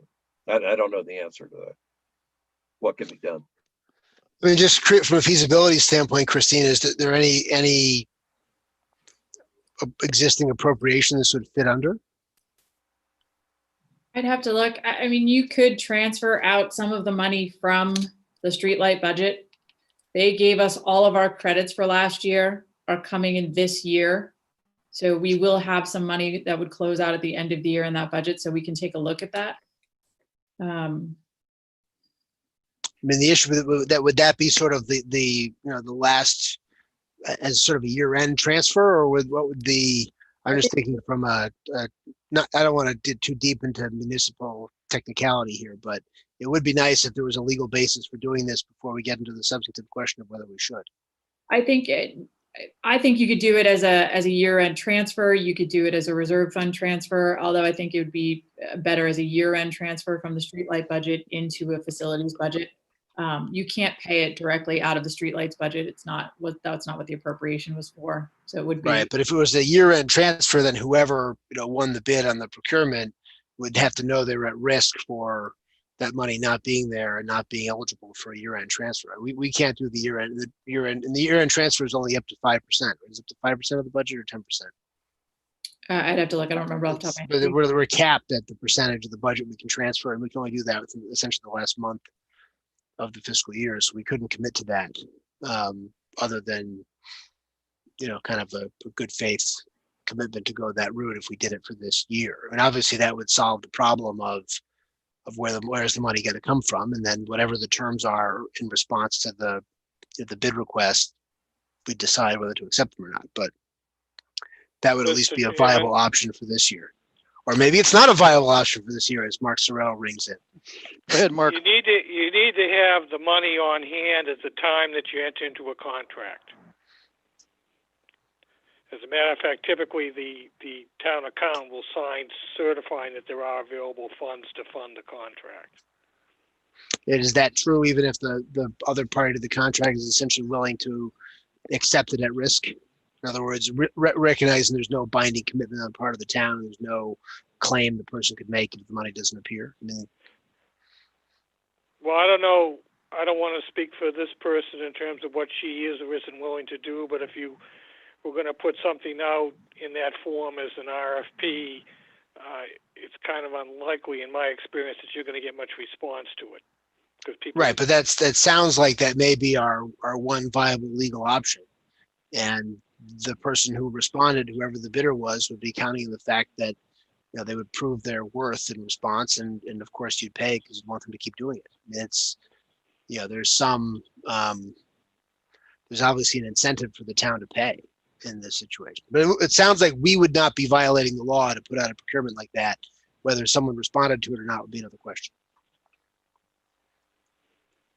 I think Again, the legal issue is at the point we went into a contract, if you're making a commitment to pay somebody to do something, you need to have the money on hand. If it's some other provision that's agreed to that does not require the municipality to expend funds it doesn't have, then it's not a problem, strictly legally.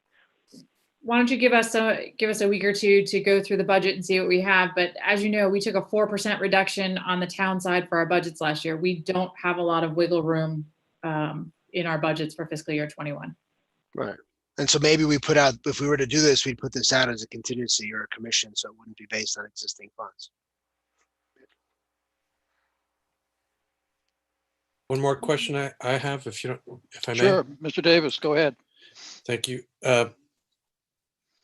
So if I understand things correctly, Amy's projected projects, 5 years worth of capital improvements projects are in the budget already, or they have to be voted on at each town meeting. But in any case, we are talking about reducing whatever those numbers are by 100 or 200,000 each cycle that we succeed at getting the Green Communities grant, I think. Am I correct? Were you asking? Christine and Susan, I'm not sure what you mean by reducing the $200,000. No, I'm sorry, reducing the capital, the millions of dollars that we are expecting to pay for capital improvements over the next 5 years. Mhm. We would, to the extent we succeed in getting grants, Green Community Grant funds to pay for portions of that, it would be to the tune potentially of $100,000 or $200,000 per grant cycle, hopefully per year, if I understand that correctly. So that money for capital is being paid out of the Municipal Building Stabilization Fund. So if you're able to get funds, then we move on to different projects within that stabilization fund. We could not fund the energy manager out of the stabilization fund, if that's what you're asking. No, but it sounds like we could fund it out of the grants. I mean, that seems like, 10%. I mean, it would free up, I mean, the base situation here is that our capital budget is not currently funded, right? So we're not, whatever grants we get, whatever additional revenue we generate for capital is going first to eat away at an unfunded deficit to pay for that capital. So it's not as though right now we have a fully funded capital budget such that any grants that we received would then free up additional money that could be recycled into something else. And that would be the ideal situation if we fully funded what our capital needs were, then grants would be enable us to do more.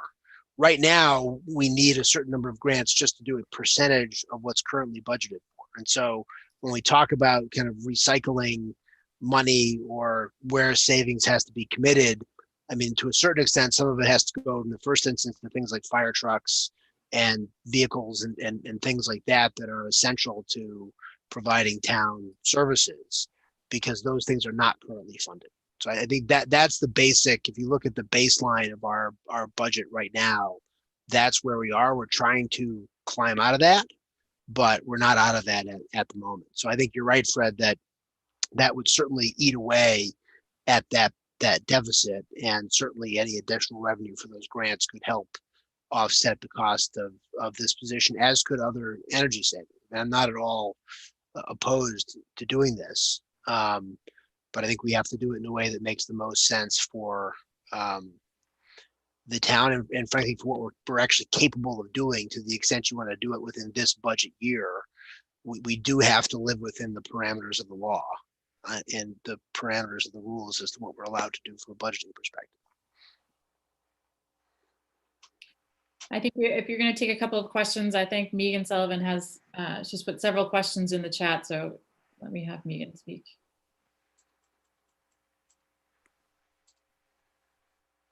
I can react to the. Oh, hi. Can you? Megan, thanks for coming. Yep, we can hear you Oh, now. yeah, Go my ahead. pleasure. This has been great, and I really, appreciate everybody's time, and it's really exciting to hear the stuff that the Kingsbury Club's doing, as well as talking about this. Some of my questions have been answered. The first one was just about could we establish a revolving fund with the money from the Kingsbury Club? that then could sort of jumpstart projects like this and then just continually feed. And I think I heard Mark Sorrell say that that is a possibility, but you'd have to wait to get through town meeting before you could establish the fund. But that might be a realistic Mr. option. Chairman, that's correct. It's a matter of timing because of the way the creation of revolving funds is regulated by state statute. So it's a matter of you have a number of options for the next fiscal year. It's trying to do something now that's problematic because of having to have either a deferred compensation agreement with the consultant that such as would suggest a contingency or something like that, or else come up with the funding or partial funding. Yeah. And then my other brilliant idea that I think has already been answered, that it can't work either, was just to say that, let's just assume that we can cut the utility budget maybe next year if we can't find it elsewhere, by the $25,000 that we're going to need, and assume that the savings will follow. Just kind of go into it confidently. And if it doesn't, then you treat it like a snowstorm, like the 7th snowstorm that you weren't planning for. You deal with it on a contingency basis if the utility budget goes over, but there's so many things happening, right? The utility budget, you've signing a new contract with the Constellation, and a lot of things in play. But I think there's so many good things going on, that it's worth it for us to kind of figure this out and be able to leverage the momentum and get some additional support to make the projects happen. Anything else, Megan? No, thank you. Okay. I think I heard this past week that you actually have a background in facilities management, so thank you for your questions. Any other questions, Gus or Mike? No, I think we see what the size of the peanut butter jar is. Yeah, let's figure out if we can figure out a way to make it work. Right. Susan, thank you so much for coming. Thank you, Susan. Yeah, thank you very Thank much. you for your time. Our next appointment is with the, it says Medfield businesses to provide update on impact of COVID-19. Who are we going to hear from, Chris? So we sent out invitations. We're going to hear from Sarah, but then we're also going to hear if there are any businesses who are in attendance tonight, just raise your hand or put a question in the Q&A and we'll allow you to talk to the selectmen. But we did send out an invitation, but Sarah's going to give you an update on some of the that are available. This is like open mic night. It's what citizen comment would be if we ever had any.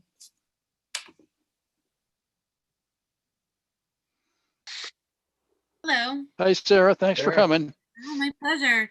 So I just wanted to report that I did send out an invitation for businesses to attend tonight's meeting to sort of talk you through what's been going on and how they feel like the town can help during COVID. So I didn't actually get any RSVPs, just invited them to attend. So I'm not sure actually who's in attendance. We did receive an email from Matt Trees that Be Charmed yesterday saying that he couldn't come but had some thoughts. They were primarily about sort of like enlivening, activating the downtown through streetscape projects like encouraging Christmas lights or bike racks, encouraging the local businesses, people to frequent the local business through signage or banner along 109, where the voting banner usually goes. So things like that, not necessarily related to his particular business and any situation there. So I don't have anything to report on that front. I did meet with, last week I did meet with Steve and Jen from the Noon Hill Grill, and they weren't able to come to the meeting tonight. They wanted to thank the Board of Selectmen for reducing the fee on the alcohol licenses. They said at this point, any little bit helps. They couldn't think of anything off the top of their head that we could do to help them. I had mentioned maybe we could look at, I knew there's new grant stuff out there. Maybe we could look at some heaters. They didn't feel that was helpful at this point. It's cold enough that people are not going to eat outside. I know at the last meeting we had talked about we're going to have some money from the holiday stroll. So we're looking for any ideas in which, we could use that money in the downtown. Yeah, there's 2 grants that are available, and I accidentally printed out both grants, one grant twice. So I don't have the information on the second grant. But the first one is just a winter version of the Shared Streets and Spaces grant that we were funded for this summer for the cutlets and the Nosh and Grog installations. We are eligible to apply again for the winter grant, but it's very much about activating public spaces that are not already devoted to parks and things like that. So it's creating seating on sidewalks. It's converting parking spaces or parking lots to public space. So it's hard to imagine that we have spaces like that that are eligible, especially during the winter for outdoor seating. So I am continuing to think about things, inviting people who may be listening that may have ideas to let me know. The other one is the other grant Christine shared with me tonight. So I took a quick look at it, thought it was great, and we'll think more on that. But it's I think more of a technical assistance grant. It's more technical assistance that would give us a road to recovery so that as we start to come out of the pandemic, what can the town do immediately to hit the ground running to improve economic development? There's no funding associated with it. It is just technical assistance. Sarah or Christine, and I'm not looking for any names here, just a general question. Do you have, and Nick, if you have a view, do you have any sense that we have any businesses here in town that are on the edge? Yes. Because it just happened to be last weekend, I did some shopping up in Wellesley Square. I had to get to Dover Saddlery to pick some stuff up, and I parked over there, and I was stunned to see the empty storefronts in Wellesley Square. Not in the square, there's some empty places in the square itself, but on that first side street over near where Dover Saddlery is. I was shocked to walk down that sidewalk and see how many open storefronts were there. With one that was closed but not empty, another one going out of business, and it sort of shook me up because I kind of didn't notice it until all of a sudden almost the entire street is empty. Just wondering. I think we always have pockets like that in Medfield. It's sort of like the hidden, the hidden sector where there are a number of businesses and people in general that struggle. So yeah, I can imagine that. Yes. I think if the selectmen are in favor of it, I think some of Matt's comments regarding, a shop local banner. I know Sarah's had the sign out in front of the town hall, but it's rather, it's small. You only see it when you're walking by, but a larger banner encouraging everyone to shop, dine local, is a good recommendation from Matt. And I've even heard from business owners who, even though it's a small sign and it doesn't, it means a lot to some of our local business owners that it even exists. Yeah. So we'll continue to reach out to the businesses and ask what else we can do with the funding that we have available that would assist in our public spaces. I was wondering, we've helped at least certain restaurants or certain food businesses with things like being able to set up at the state hospital.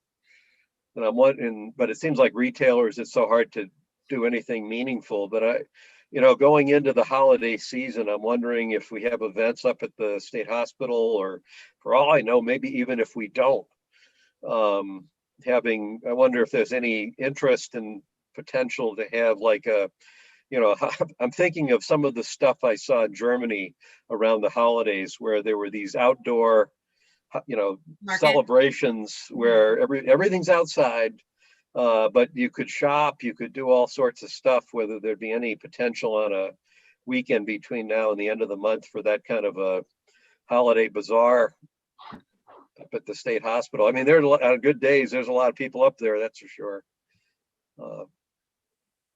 Maybe it's a bad idea, but I'm just wondering. It's probably a great idea. It's just a lot of logistics. So Yeah. Well, I think that's what you're Mr. Chairman, Go ahead, Mr. Sorrell. I think the problem with that is you're going to have to address the latest restrictions from the governor on public gatherings, which apply to outdoor as well as indoor. It depends. I believe it depends how the community is classified and how restrictive it is as a result.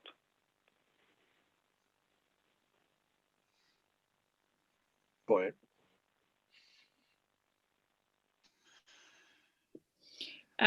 There's a comment in the chat, and I should have mentioned this earlier. I apologize. Chris Mukupot said the fourth graders at Dale Street launched a campaign to profile different businesses in town, and the student council there initiated it. It's really great. I would agree. Actually, a few of the businesses had reached out to us and let us know that they were working with some of the fourth graders, which is great to see. Yeah, I guess we found our new economic development staffer. So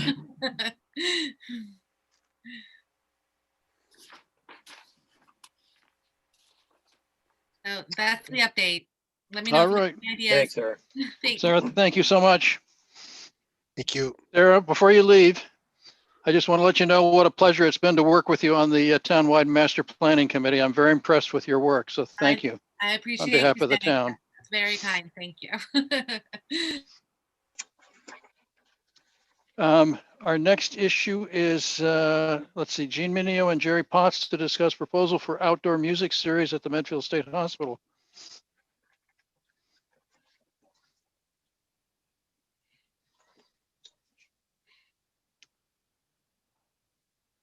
Hi, Jean. Thanks for coming. Hi, everybody. Hey, Jean. Hi, Jerry. Thank you for coming too. It's a pleasure.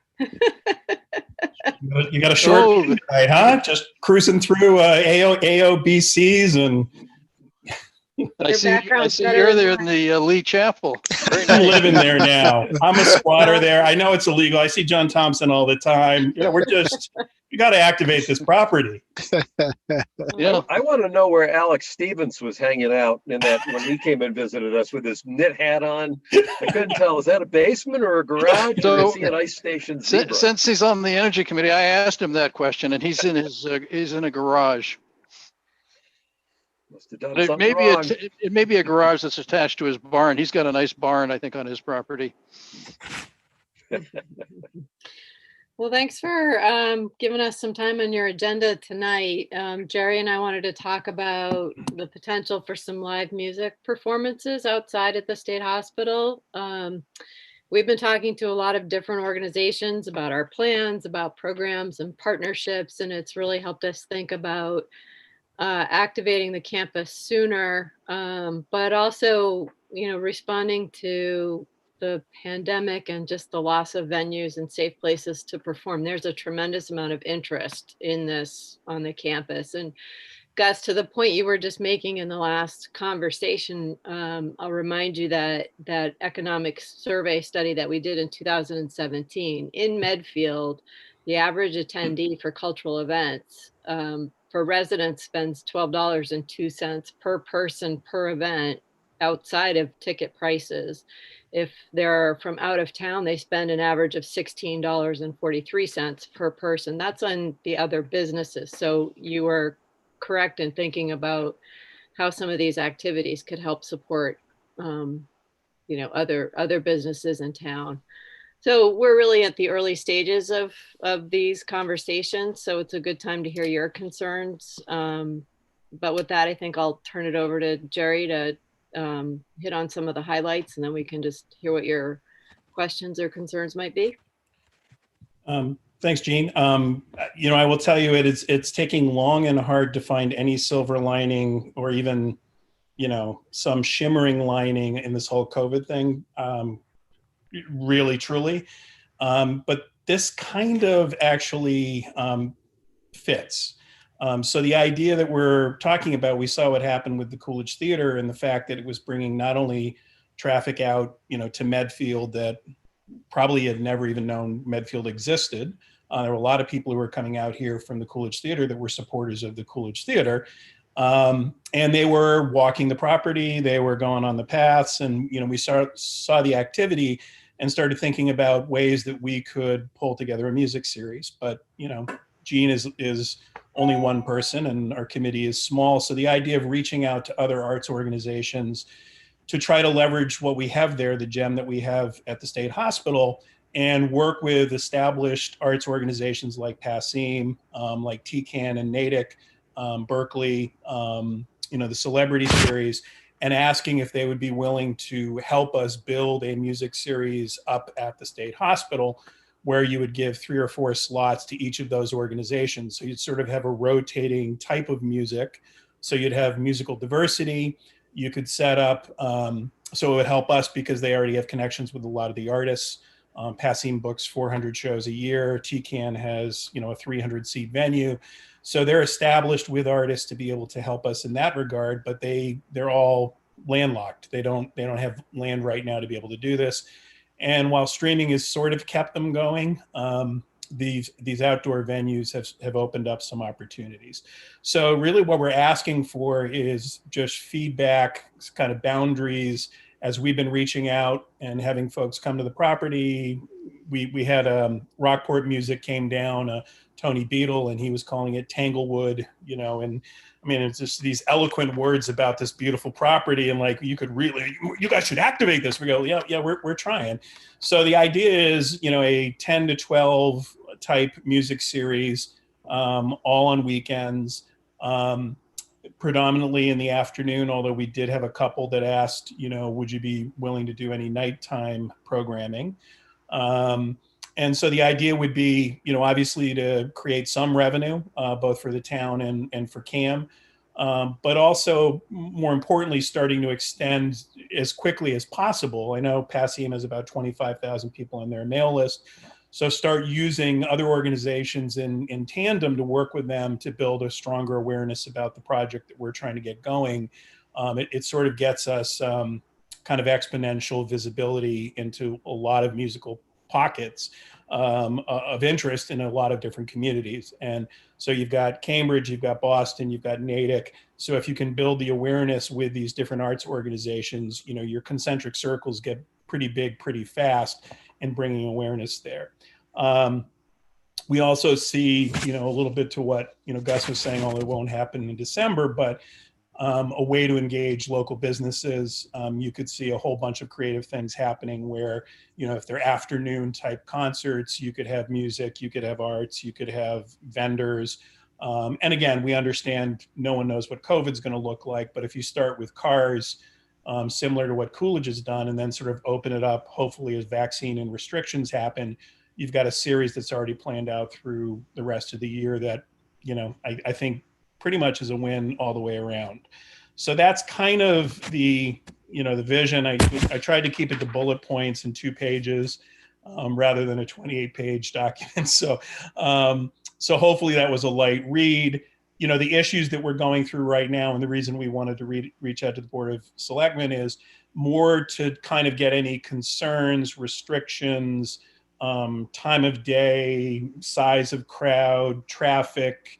As we're trying to plan this, we've had, PASIM said, well, we could do a weekend music festival, and set up in multiple locations. And we're like, okay, well, that's a great idea. We'll get back to you.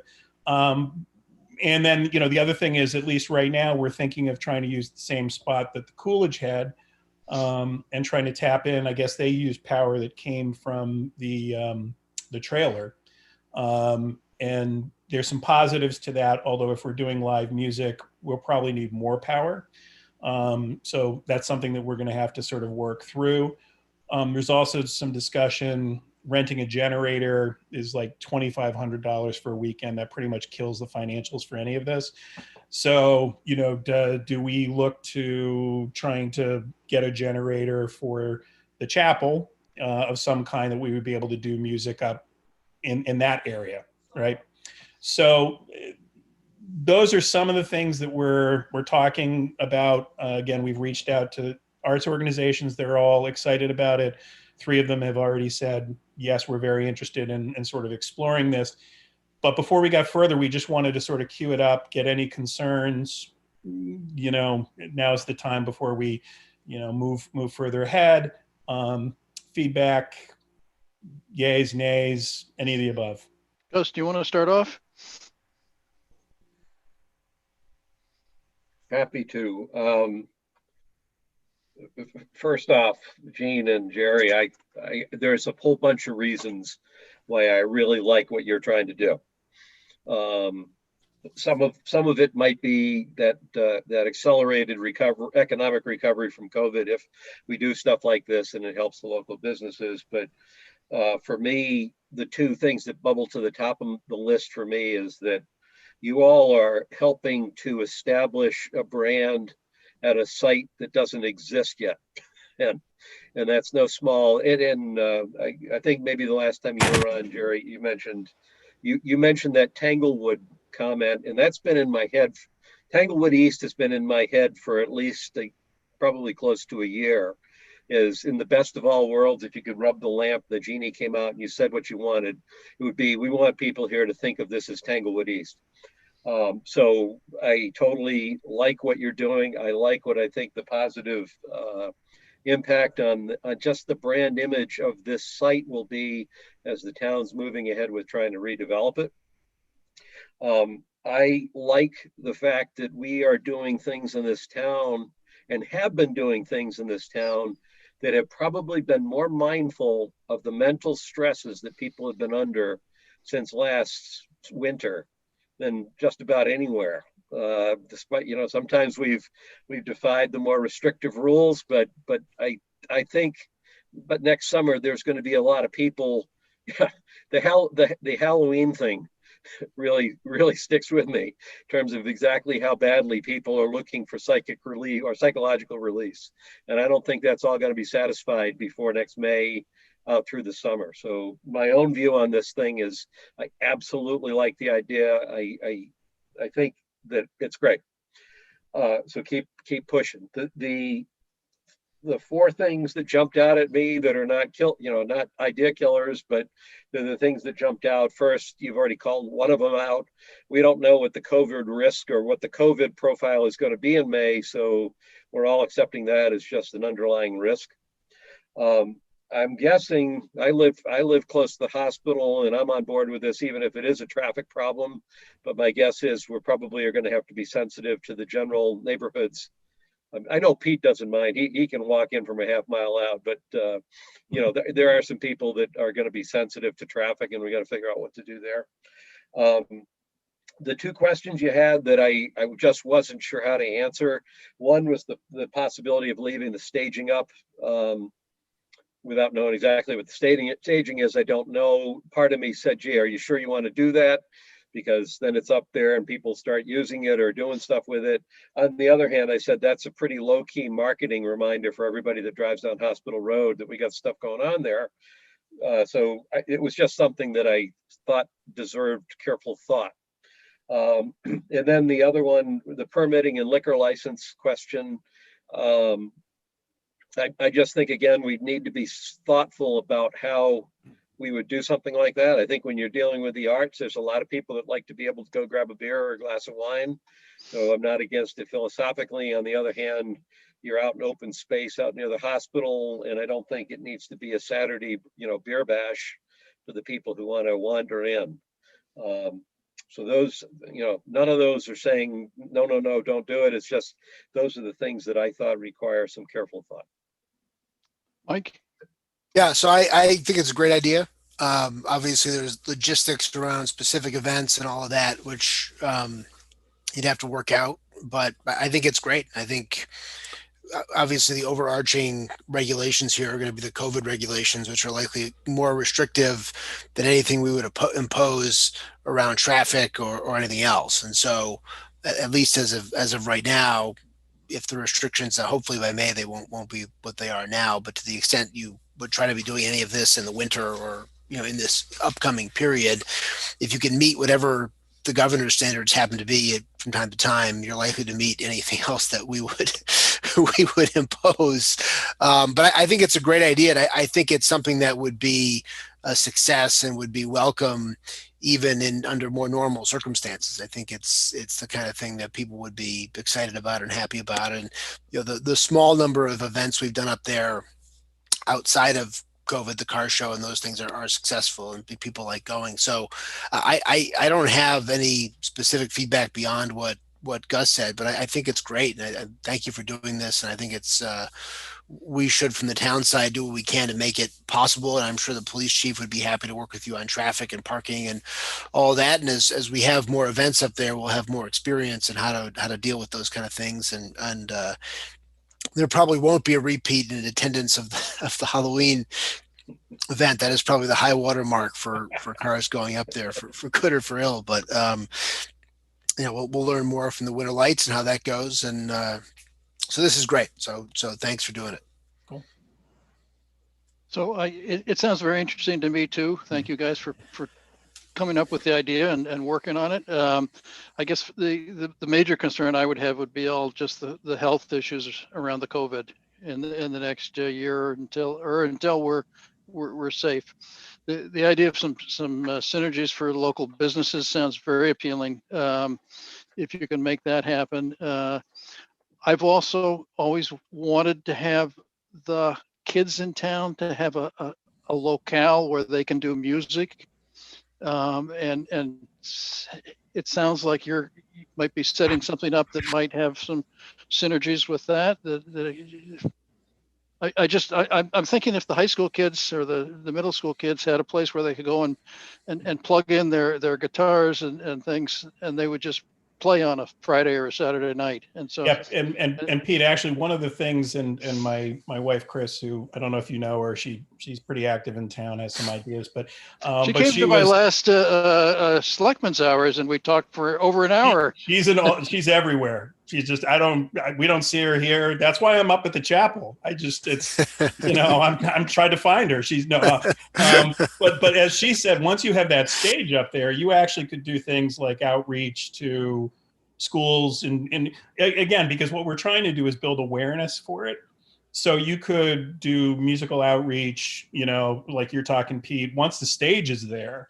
Yes, you've got an event on Sunday afternoon, but if you want to work with an organization that wants to use the stage on a Saturday, the Spring Fest and Fall Fest we used to do, which my kids still talk about, you actually have sort of a place that's already there, so there are some benefits beyond the 10 to 12. And in fact, if we do it correctly, the financials on this initially, we talked to Boston Lighting and Sound, and there's some negotiations to have. That's the next thing that we have to do is work through the financials on it. But for CAM and certainly for what we're trying to do, obviously we don't want to lose money, but the biggest thing for us is to get a lot of people up there and know about the project. And that's what was really cool about the Coolidge Theater, is that people were walking the grounds, and when they hear about it and see the building, it has a lot of impact. It's even more impactful than my background. So, when they actually can go there and feel it, and I could easily see, we set up tours, you could do some money, have John Thompson and make contributions, come up there and tour the grounds. A lot of people were doing that. You could see them using the trails before. So there's a lot that could be done, but, to bring awareness and visibility, it's kind of, anything north of, and the Sullivans lost money on the Jacksons. So we're not quite as financially stable to be able to put a huge capital investment up front on this. But in working with all these different organizations, they've done this before. They're all, really good, strong music organizations. Berkeley's the one that I have some connections there. I'm trying to outreach. They've been a little busy trying to get their students back in, but it feels like the kind of project that Roger Brown, even though he's leaving, would be very supportive to get Berkeley to have a footprint out there as well, because they've all been strangled with what's going on in the city. They have no place. So.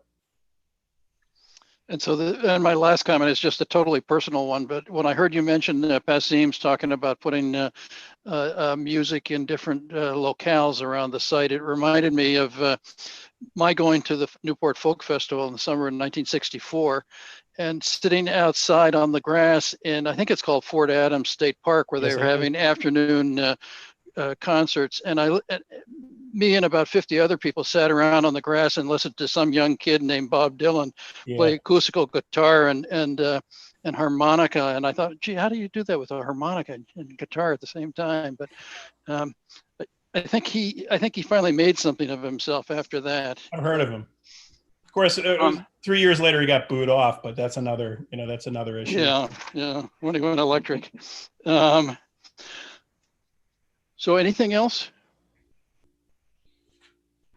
No, I think my only comment, and Jean, you and I can talk about, is that we're starting to get a lot of requests for the property. So I think the sooner you can get a schedule developed so we can start putting those in and figure out some of the other groups that have requested it. Okay, will do. Good. All right. Thank you guys for coming.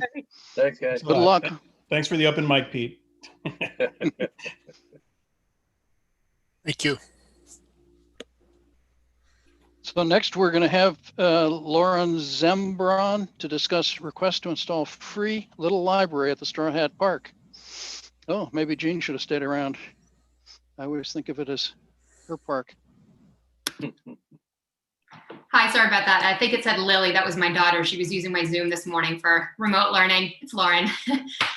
So yeah. Thanks for coming, Lauren. Yeah, thanks for having me, everybody.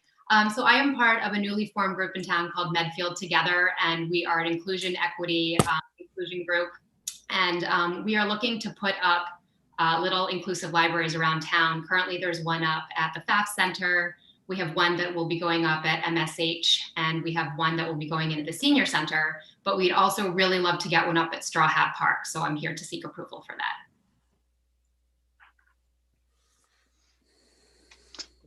that. So have you run your idea past Jean Minio yet and gotten her approval? Actually, yep, that's the one that's going to be up at MSH. Will be right near the Cultural Alliance building, which we're really excited about. That's going to be great.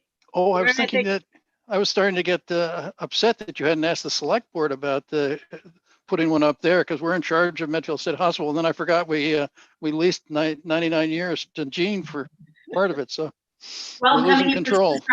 Coming to you for Straw Hat Park. So well, but yeah, Jean has been great working with her in terms of getting one up there. But Straw Hat Park is just such a central location. It gets a lot of foot traffic. It's highly visible. So we were just thinking it would be a great place to get one up if it seems like a good spot for you. Questions, Lauren, Gus? do you get any sense of how many people I've seen the one, I haven't seen the one at the State Hospital. I think I spotted the one near the FAF Center like just a week ago, and it's like, oh, that's interesting, that went up. I don't know, is there any way you track how many people use them, just in terms of how popular they are? That's a great question, Gus. No, there's no way that we've been tracking it. I stop in, and we have about 150 members in our organization right now, and we have some volunteers that are stopping by every once in a while. It doesn't seem like it's wildly popular yet, to be completely honest. I think we have to get the word out there. We've been working with Medfield TV to get some videos out there, just spreading it word of mouth. But I was hoping that Straw Hat Park would be that central location that so many people walk by with their kids, and that maybe that would kind of help to get the word out, it being such a visible location.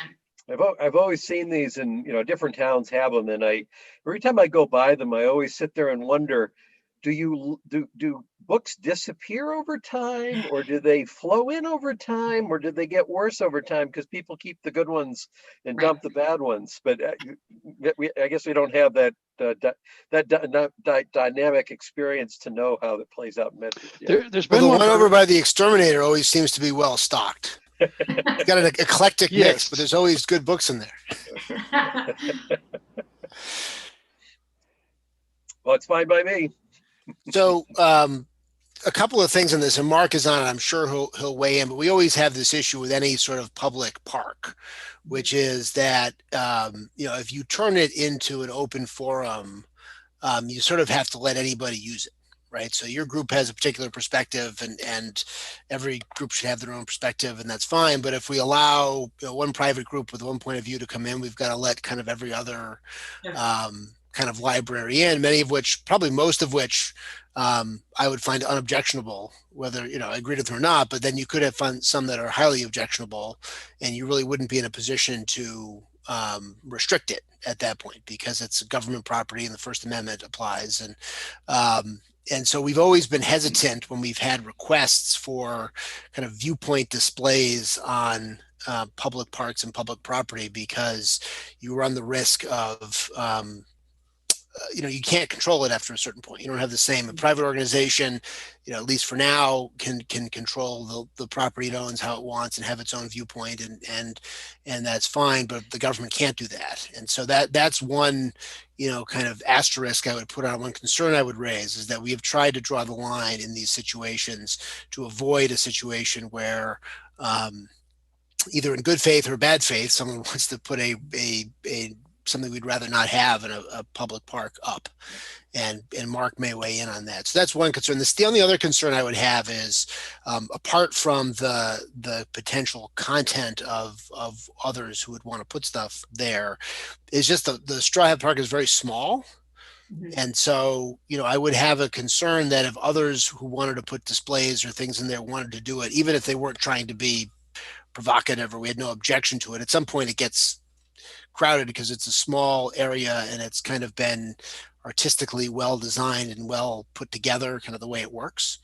And so that was the other kind of aesthetic concern that I have if you ended up with multiple of these, and then how would we decide which get to stay and all the rest of it, because it's such a small spot. Otherwise, I'd be content to let anybody sort of do anything kind of that they wanted to do. But those are two concerns that I have. And the first one is more serious than the second one, because I think if we were just giving people a license to do it, we could just take that license away and you could complain about it, but nothing you could do about it. But the first concern is one that we've been careful about in my time on the board, to avoid that kind of a situation down the road. And so I see that Mark has unmuted himself, and so he may want to weigh in on that. But that was my initial consideration, because we have applied that across the board, and I would be somewhat, we've applied it to groups that I think probably all three of us had no objection to and had no problem with. And so kind of looking back retrospectively saying, well, we've applied this rule, including I think to requests that have come from G. Mineo herself in some of these situations.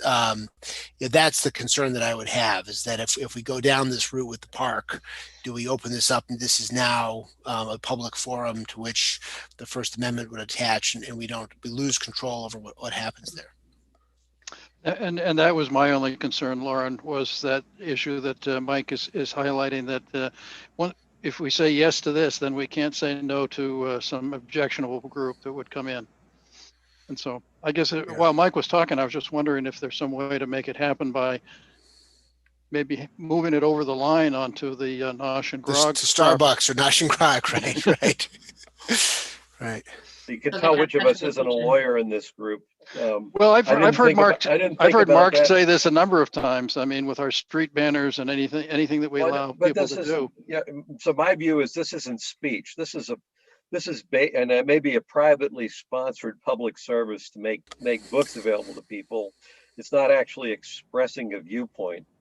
Excuse me, Mr. Chair. Yes, Mr. Sorrell, our town council wants to give a legal lesson to Mr. Murphy. No, I have a question first. And that is, did I understand that, in fact, that there actually is a theme to these little mini libraries in this case? Did I hear it was like an inclusionary materials on inclusion, or did I misunderstand? Yeah, so it's nonfiction books, it's fiction books, it's children's fiction books, it's young adult books. Some of them do have very clear themes about diversity. celebrating multicultural backgrounds, a variety of lifestyles. But our main kind of goal is to feature diverse authors. So some of them don't have a theme. It's not pushing an agenda. It's not trying to teach anybody anything. It's just written. It's a book written by a person of color, a person of a different, from a different country. So it's not all of them have a very precise theme of inclusion and diversity. Some of them do, but we choose the books and we source them from Park Street Books. So it's a true community effort. And the books are chosen for who wrote them, what they're about, who they feature. So I can't say that none of them have a very specific theme that, we're encouraging, but they don't all have a theme like that. Right, but it's not random. So I think that would actually, be legally, I think that would be considered, I think that would fairly be considered having a viewpoint, right? I mean, it might not be as clear as if it were, the Democratic Party of little small library, the Republican Party small library, or the Jehovah's Witness library. But I mean, it would kind of, I think, fall into that category. It's not sort of a random take a book, leave a book, whatever happens to be there. Right. Situation. Again, which is not, I mean, I think people should have viewpoints and they're free to express them and they're free to organize them and express them and are protected when they are doing so. But we have been careful kind of in our public spaces to avoid this issue. And I think being consistent about it avoids not only the risk that you lose control of it, but I think it's equitable in dealing with everybody, in that sort of we apply this rule across the board. And so we're not kind of putting a thumb on the scale if we prefer one approach to another. Even if we were inclined to go down this route. Like for the state hospital, for example, we lease that for commercial ventures. And so it's kind of already in that mix, but our parks are not really in that category. Also, the state hospital, apparently it's gone into it's essentially a sublease from our tenant up there. So it's No, I just not mean town generally action. the state hospital, we've allowed more to go on. We've never rented Straw Hat Park for a movie, for example. Right. Probably a pretty small movie, but we've never rented it for a movie. So, Yeah, so an I would- unattended structure, it is another First Amendment, and speech is way broader than just a person standing somewhere and demonstrating, speaking, or what have you. And when you have a unattended structure, it's another form of speech, and it's the kind of thing that, it is one more type of thing that we haven't done in the past that you're now opening up as an opportunity for others. And I mean, I remember, not to use the current situation, but when I was growing up, there was a particular right-wing group that was very active in circulating literature. That was their big thing, the John Birch Society. I don't know that they even exist anymore, but that would be the concern that Selectman Marcucci kind of alluded to, that a group like that would say, we want to inform the public, and however they wanted to characterize it, but it's not something necessarily that would be that we'd be as supportive of as the types of things you're talking about. But once you provide for one, you have to provide for all. I would say that to the point, now I understand why Mike and Pete raised the issue and Mark did it. I'd always thought these little libraries were kind of like they would be more closely allied to our swap area, which is on town property, and people just bring things that they don't need. And if, it's a kind of a more free flowing thing. That's how they started. That was the genesis, but obviously they've evolved. Yeah. Okay. Looks like it needs to be on private property. Okay, no, I appreciate your consideration. Thank you for considering it and discussing it. And we have others going up around town, so keep a lookout. Good. Yeah. Thank you. Sounds like a great idea, Lauren. Okay, thank you so much. Thanks, Have a good Lauren. night. And I saw that you ran the Angel Run, so thanks for doing that, Lauren. Yeah, absolutely. Our next appointment is with Mohammed R. Krush. I'm hoping I'm not butchering that too badly, Mohammed. to discuss request to film music video at the Medfield State Hospital. So Mohammed has been working with John and I, and he would like to shoot a music video up at the state hospital. So he's been working with John on content, making sure there was no issue with it. He can actually describe the project in more detail about the music video. Mohammed's concern was we charge a $2,000 licensing fee to use the property, and he would like to appeal to the selectmen for a reduction in that fee, but he can give you more of a background on the actual project. Okay. Hi, Mohammed. Thanks for coming. Well, thank you for having me. I appreciate you guys taking the time out to listen to me compared to the other serious issues that you guys have been listening on. So, well, thank you for sitting through our meeting then. yeah, well, I've been doing a little bit of work here too. So, but yeah, the type of stuff that you guys have to listen to and decide. I didn't even think about it and on all the stuff that goes on in the committee and in the community. So, yeah, I appreciate you guys just listening and hearing me out.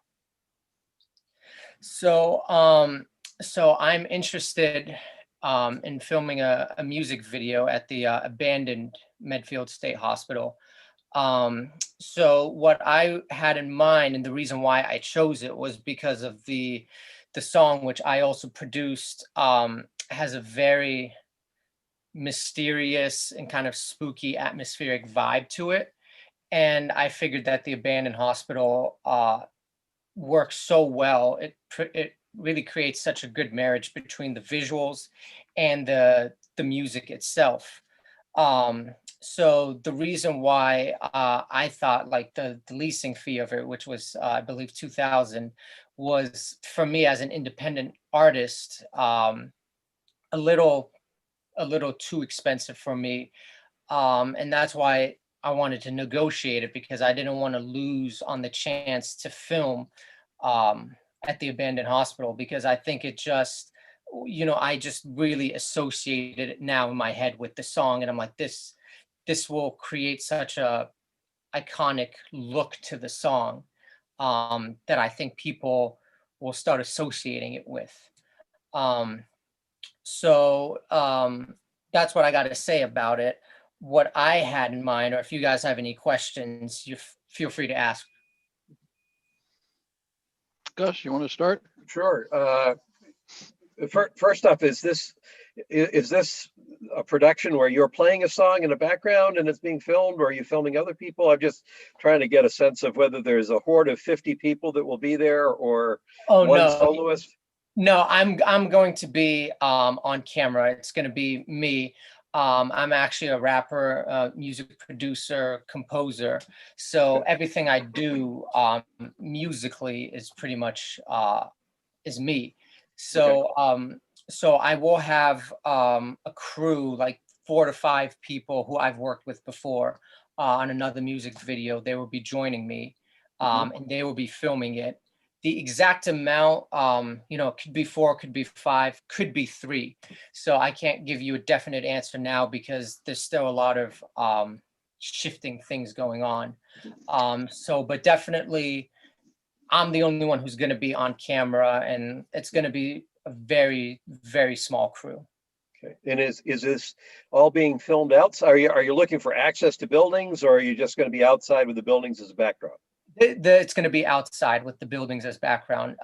My plan is to film in like the middle of the courtyard area, and we're not going to be moving too far away. We're just going to try to stay. It's really only two main locations to film at. One of them would be the courtyard, and another one would be a building next to it, in front of the building next to it.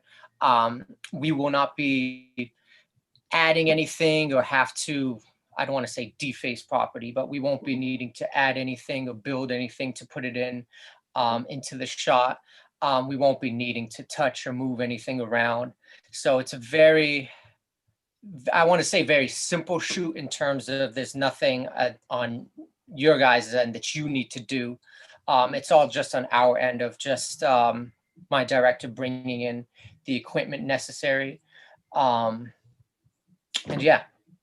And how long does the shoot last? It's definitely going to be an overnight shoot. And so we're thinking at least 6-7 hours. It just depends on, I know I talked to, I believe, Mr. Thompson about it, and he said that there will be security on the premise. And I said, that's fine. And even if, security manages to get in the frame, we do different takes. So if there's one take where they're in it, we can cut that out and use another one. So with videos, it's kind of hard to say, like, to give you a definite, like, it's going to be 6 hours. So we're thinking But you're doing it at night? Yeah. So so if that's the case, you would have easy access to the site without us having to restrict people, because ordinarily it's closed at dusk, so you don't have gobs of people walking their dogs at 9 o'clock at night or something like that. Mm-hmm. Yeah, and that's why I think it's especially easy for you guys too on your end, because there's nothing really that you guys need to do to accommodate me or my crew, because we just need to show up and do our thing and get out of there. So there's not going to be a need for any extra security. For sure, there's not going to be any kind of money on your end that you need to invest in it, or you don't need to loan out any money for us.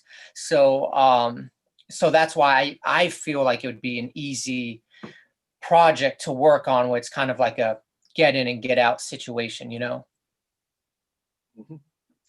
Mike or Pete? Mike, why don't you go ahead if you have any questions? So, this is a commercial venture?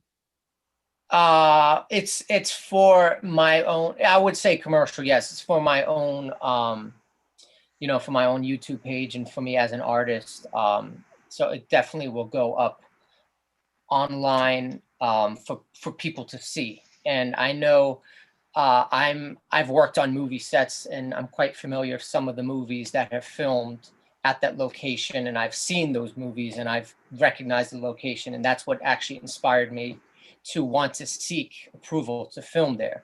So it will definitely be commercial online for people to see, on YouTube, Instagram, and anything else. Yeah. I mean, 'cause I have no issue whatsoever with the proposal. I mean, the issue is, we've had a set rate for renting the property that's been consistent. We've generally applied it across the board. I think the only exceptions we have made to the daily rate is if there's a long-term agreement. So if we've had somebody who wants to rent it for a long period of time, it's a different negotiation than that's just per day. And then when there have been Medfield sort of nonprofit groups that want to do stuff up there, we've allowed them to do it without renting it. And so, there's been a lot of interest in using the property for different things. And I mean, I'm hesitant to get in the business of negotiating each one this way, because I'd be concerned about our ability to be equitable and fair to everybody who wants to do it. I mean, we have had some, I think our arrangement on the drive-in movies, I think it was a shared gate arrangement for part of it, and then it shifted to a straight rental. So I'm not ruling out sort of making kind of adjustments on particular circumstances. I'm just hesitant to say, particularly since we have a buildings and grounds committee that kind of oversees it directly. The town administrator, assistant town administrator oversee it. And I just don't know from an overall procedure and policy standpoint whether we ought to be negotiating this, at the Board of Selectmen level as to each project, because I don't know. I mean, your project sounds as meritorious as any other, so it's not. I don't know how I would distinguish one from the other, or trying to get into the business of assessing what the actual economics are. I mean, it seems to have worked for us because there is some cost to the town every time somebody's in there. There's some risk that a claim gets made on our insurance for some reason. That there's always an issue, always a potential issue every time we open up the doors to a building like that. And I do have a concern about our ability to kind of be fair and equitable across the board. I think if Peter, Gus, if you have thoughts on how we could incorporate this into a policy that's easy for Christine and Nick and the Buildings and Grounds Committee to apply, such that, we don't have, it's obviously very pleasant to have you here and happy to have people here all the time. But at some point, if this becomes kind of a negotiation every time, there's a potential issue I think I see with that as well. So just thinking about the precedential effect of it, because on the merits of it, I think it's fine. It's a great use for the buildings, and I have no trouble saying yes, kind of at our standard rate. The question is if we're going to have sort of bespoke rates or individually negotiated rates, how we would manage that. Yeah, and I completely understand that, because it's, it's like, okay, like if we cut you a break, what about the next person, or the, whatever the next project that comes along, and trying to assess, well, can they afford the leasing fee or not? So I completely understand that. Well, I think that's a great point, Mike, and I would second your suggestions on that. I have a second issue, Mohammed, which is, for me, it sounded like you liked the location because it was kind of spooky. And so that raises an issue for me in terms of the fact that historically it's been an asylum, a mental hospital for people with issues. And I'm not sure that doing stuff that is spooky is the thing for the town to be doing with that property. And so that just kind of that raised issues for me. That's all I guess I could say about it. Oh yeah, no, I completely understand. And if it helps, the concept of the song, it doesn't play on anything as something that is scary, but it's more of the melody, and the tone and the atmosphere of the song. I feel kind of matches the atmosphere of the location. I looked at the location, and to me, it doesn't feel so much as a location as its own character, which to me, I feel like it would help bring more of the song and the sonics of the song to life. So that's just sort of an intangible for me. But then the last issue for me is I'm not sure you're talking about a spot that the town controls anymore. It sounds to me like you're talking about the spot in front of the Lee Chapel. And I think we've leased that for 99 years to somebody else at this point. Oh, is that so? Because I You may have more luck with her. I think she's still on. She's still on. Yeah. Well, we can send you to a separate private Zoom room to negotiate your deal. Hey, whatever, to just get me to where I need to be. That's all that matters. So for the sake of this discussion, let me play devil's advocate and argue in favor of what Mohammed's looking for. And I'm not staking out a position. I just want to make the argument. First, if you're right, you need the site for 6 or 7 hours, even at night. Yeah. I could see an argument that says, well, nobody rents the place from us at night. It's not like we're not moving anybody out. We're not stopping the dog walkers. We're not stopping the walkers at night. Nobody up is supposed to really be up there other than security. So the idea that you just want to use the outside for 6, 7, 8 hours is in and of itself not exactly the same as renting the state hospital for a day. I'll make another observation that when I go up to the state hospital now on the weekends, on the nice days, it's not at all unusual for me to see somebody who obviously has a professional photographer with them, and they're making use of the of the fields of. I'm guessing that they're doing Christmas cards or something. I don't know, but there's actually a reasonable amount of sole proprietor kind of private enterprise that's going on up there in a completely non-obtrusive way that people don't even bother to check with us, and if they did, we would just say no, just use it.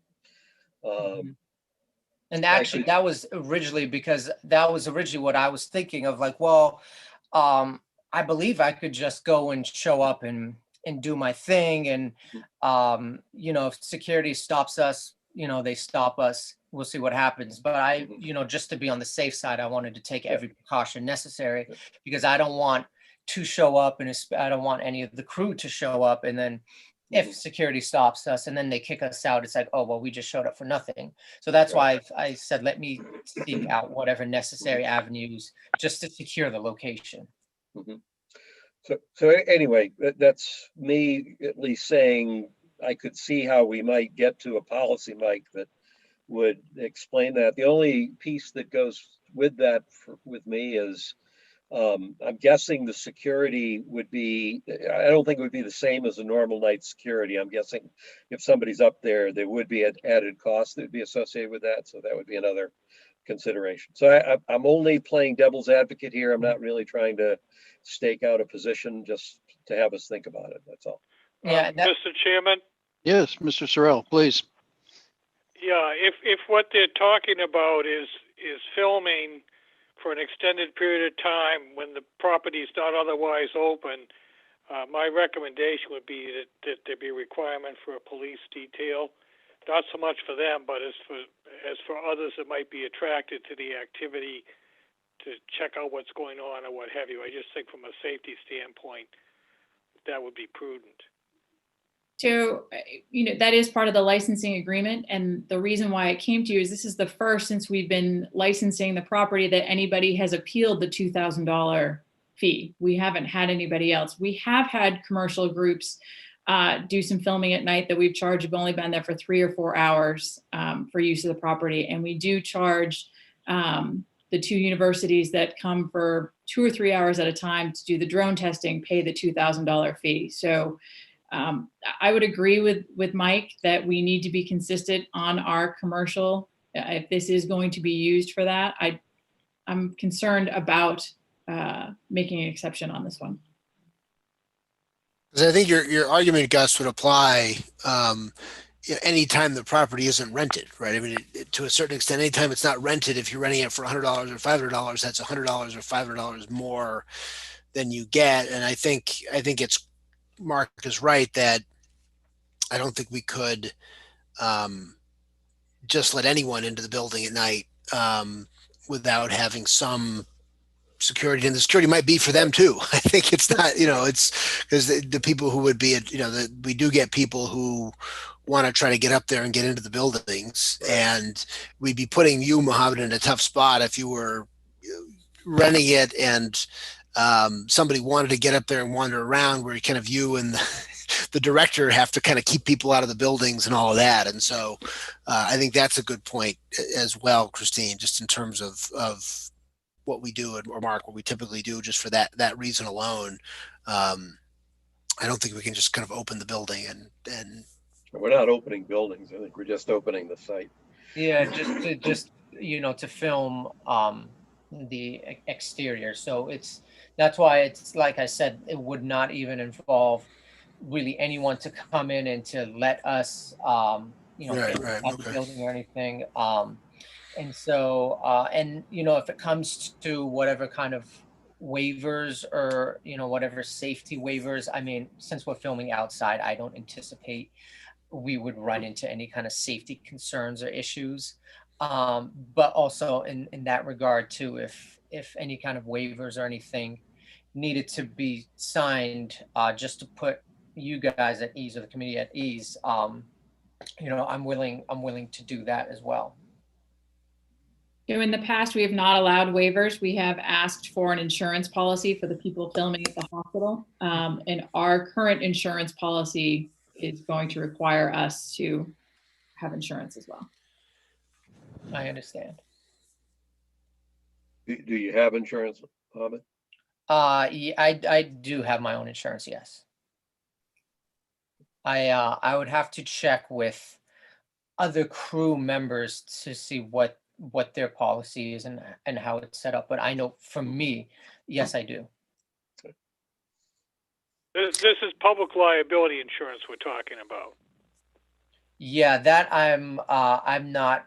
I would have to check with mine because that's something I'm not too sure about. I mean, who or what regular civilian would know that? So that would be something I'd have to look into and check. Well, I think in my case, I would be inclined to go with between John Thompson and Christine, the way you think to call it. I made an argument that there could be some reasons why we would let that happen, but my personal inclination would be to back you, Christine, and John on your call. If think about these things, but if your call is to not make an exception, I will back that.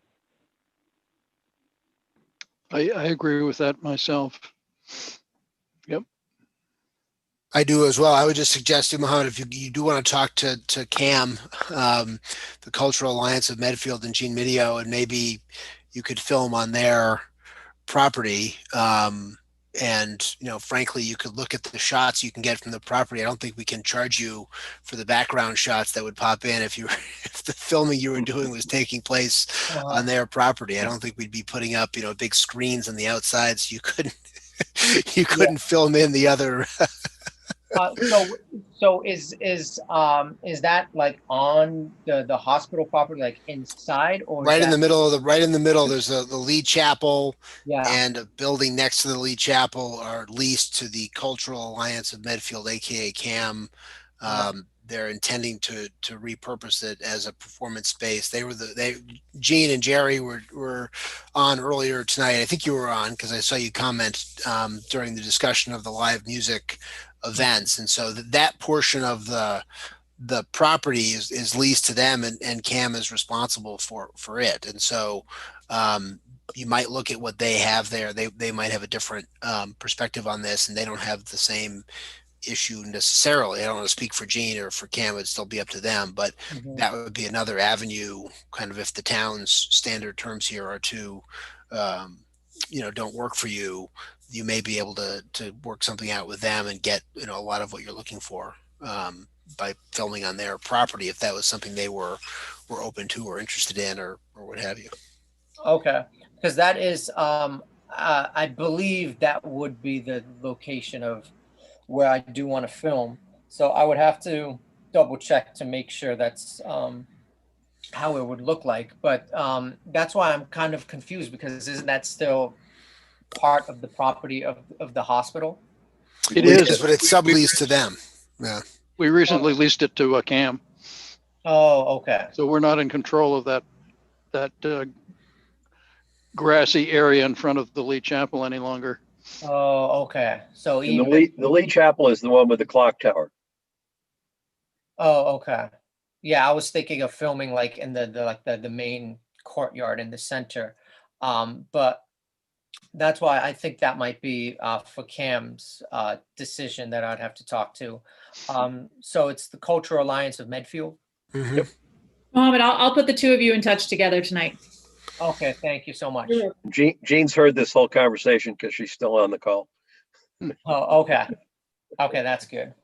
Hopefully she'll help me out. She's a very tough negotiator, though, Mohammed. You may have just gone out of the frying pan into the fire. I don't know. Well, I mean, I came here to negotiate, so, okay.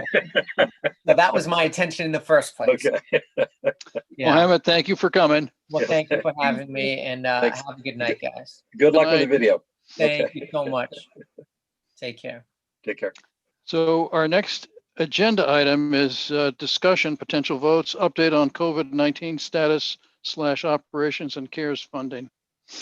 Anything on that, Chris? Just a quick update. We're moving closer. Today's December 1st, so we have our December 30th deadline. So Nick and several of the staff members are working on getting all of our final CARES submittals in. And then Kathy McDonald is here to talk to you regarding Medfield Youth Outreach. Now called Medfield Outreach. Medfield Outreach. Hi, Kathy. I just stole her intro. It does look like there is some renewed cause for optimism of additional federal money as well, at least if you believe the news today. Could change tomorrow. Could change tomorrow. Hi, Kathy. Thanks for coming. Hi, guys. Hi, everybody. Hi, Kathy. Hi. How are you all? You must be tired. Not yet. Not yet. Well, thanks for having me. I've had quite an earful tonight with all your business. You guys are earning your money tonight. So did you come at 7? I did come at 7. I thought this was payback for all the truncated messages I've sent through for the Dale rebuild. I thought I've driven this panel crazy, and this is putting me. No, I'm only kidding. We actually started at 6:30 because we had an executive session. So. Oh wow. But please. Well, mine's short and sweet. As you might recall, I came in front of you back in July requesting a name change from Medfield Youth Outreach to Medfield Outreach. And we have been working on, which you all approved, and we've been working on sort of rebranding and logo and sort of re-advertising and trying to expand our services to larger community, just getting it out there. And so we have been working with Rogan and Robbins, who have generously donated their time to help us out. And we, the board and we voted on a new proposed logo for Medfield Outreach, and I'd love to present it to you and seek your approval on it. And Nick has it, if you want to share the screen. I do. Give me 1 second. Thank you. Run into it. Doesn't involve a Medfield warrior, does it? No, it does not. Nope, it has a unique, what they call a bug. I always called it a logo, but I guess it's called a bug. Ooh. Cool. So they show you up top, the little logo up top, like how it might look on, letterhead or something. And then down the bottom, if it was on maybe a poster of some sort and you were just showing it, they gave you that example too. And if you look closely, it's called invisible space. I learned a lot working with these guys, but inside sort of the M and O that shifts into each other is almost like two heads, one looking straight towards you and one looking, if you want to get all artsy and stuff, one looking to the side. And the reason why this was proposed is, I guess, when you choose a logo or a bug, as they call it, it's really not supposed to conjure up other things into your mind. It's supposed to be novel and attached to your brand. And a lot of the other images that we thought were great, other people had different associations with them, and they might have been used in other ways with other advertising. So this was our winner. And then on the next slide, Nick, if you don't mind, they put it on some merch just to sort of show you what it might look like, which I probably should have asked them to put it on a mask. That was Christine's idea, which is a good idea. We could put some on masks. I think they'll be around for a little while. But so this is what we're proposing, and we'd like to go ahead with your approval and start to use it just on our letterhead and any sort of press we put out. I didn't know the longevity for the town seal, because I know that there's been some discussion around some of the panels in the town seal. So this, I can do whatever you guys want me to do, if you want me to use both, or if I'm allowed to just sort of transition over to using this logo if you approve it. Whatever you advise.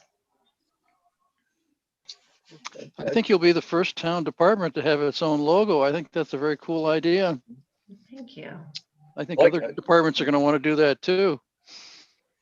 It's very readable. Arista Telica Pro Text. That's a new font on me. That's pretty good.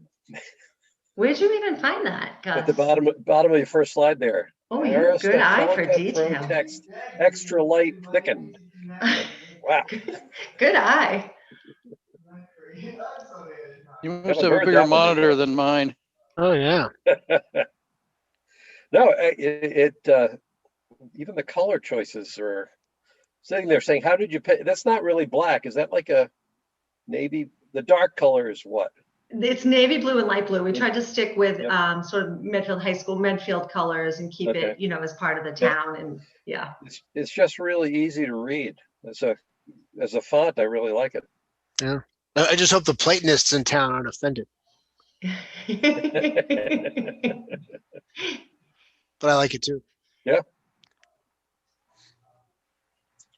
looks good to me, Kathy. So that sounds like approval from the select board, Kathy. So. Thanks so much. I really appreciate it. I'll bring it back to the advisory board, and they'll be happy to hear. It was that one with it was so easy. It was unanimous. Our board could not be easier to work with. Everybody's agreeable and seems to be on the same page. So it's a fabulous group. I'm lucky to have them. So I'll be happy to tell them. And it's again, Rogan and Robbins, they did Medfield TV's logo, they did the food cupboard. So they've been super generous. Mike Rogan lives here in town and has been super supportive of a lot of the local businesses. So shout out to him and thanks to him and his business partner, Seth Robbins, for their time on this. You did a nice job. All right, thanks everybody, appreciate it. Thanks, Kat. Okay, good night. Thanks for coming. You can stay if you want. You don't have to leave. I'll just listen quietly from over here. Thanks. Our next agenda item is under our action items now. Annual committee appointments. List of appointments included in the meeting packet. You want to do these one committee at a time, or? Well, just did want to anybody hear have my any question? issues with any of them, or we could I do them all at once? Not, Okay. Not issues. I called them questions. All right. And some of them were just out of curiosity. There's some people that have moved out of town, I know. Yeah, that was part of it.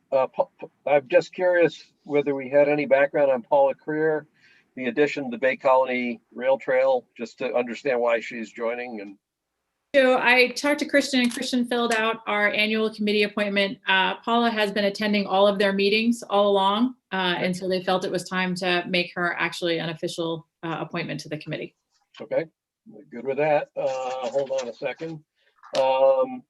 On the Americans with Disability Compliance Review Committee, Chief Carrico is listed as term expires 2020, and is that meaning he's not being reappointed? There's no length of term in the column there. Nope, that's just we just forgot to put the 3 in there. So he is being reappointed. Okay. He's being reappointed, whether he likes it or not. He's being reappointed. Okay, and then let's see. Not that it matters, but you have permanent build planning and building committee. They're in there twice. I really wanted to make sure we got them appointed. Yep. The Medfield Energy Committee is Fred's gone. The observation I made is that the Energy Committee had originally 7 people on it. 2 went away. There's a list adding 4. And then there's 3 more on top of that. So it was like almost doubling in size. And I didn't understand the rationale behind that. I think it's because they just have a lot of interested people who are very actively participating. Well, the Energy Committee was the first committee that we actually had an argument over how many people should be on it. And I actually won the argument of anybody that was interested should be allowed to participate in it. My colleagues at the time thought that maybe we should limit the number, but we actually just appointed anybody that wanted to be on it, and it worked pretty well. So I would have agreed with your colleagues, but the issue there is only an issue of a committee operating efficiently. There's no reason why. I don't care, Pete. I'm just asking the question. It just seemed like it was. I was curious why the committee was almost doubling in size. It's because of and the issue is an efficiency from a committee standpoint, getting things done when you have a big board. That can be difficult. It's actually because of Fred Davis is why it's getting so big, because Fred is doing a lot of things, and he's gotten a lot of people very interested in what the committee is doing. Okay. Then I had 2. So given that, and given the 3 new names that were added this afternoon, the question I had, and I like David, this is not a slam on David Stevenson, but as a non-resident now, I wasn't clear. I advocated for Brendan McNiff to be on the ALS study committee because there was a reason for a non-resident to come in and make a real contribution. It wasn't as clear to me why David needed to be added to this committee as a non-resident, given that it's already exploding in size. So that one, I didn't understand the rationale. Yeah, I'm not sure what our position is on non-residents. I noticed that Eric O'Brien is listed on one of the committees as well. And he moved out of town a while ago. So I think that we should be consistent in how we deal with that. Well, for me, the consistency, I think one piece of it is that nobody can be an official member. No non-resident can be an official member of a committee if the committee itself has influence over, decisions that are going to affect taxes in town. So that probably the Energy Committee would be that, which says that David would at the least have to be ex officio, not a voting member.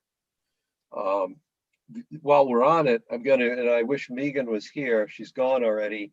I did have a question with Megan. And the issue here for me is a broader issue around Board of Selectmen appointed committees versus public advocacy groups, recognizing that Megan is a leader in the Medfield Environmental Action.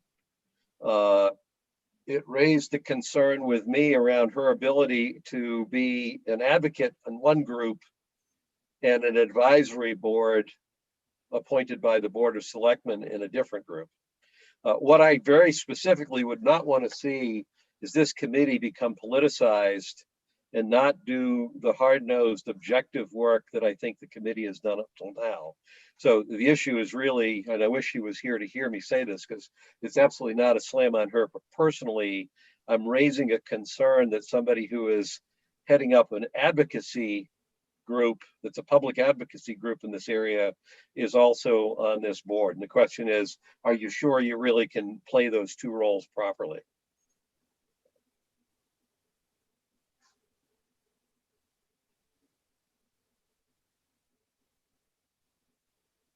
So that's my question on that one.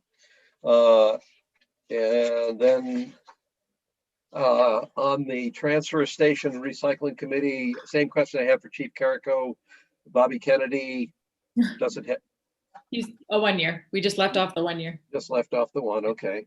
To the point that Pete brought up, another person who's out of town now, who has been on the committee, the Kingsbury Pond Committee, George Dealey's moved out of town. I would be in favor, if he's still interested in serving on that committee that he was already on, I'm certainly in favor of doing that. So as we're talking about policies, someone who leaves town and is interested in still serving, I kind of, assuming the committee still wants them, I'm inclined to let that happen. Somebody from out of town who's bringing unique expertise to a committee like Brendan McNiff did, as an ex officio member, I'm in favor of.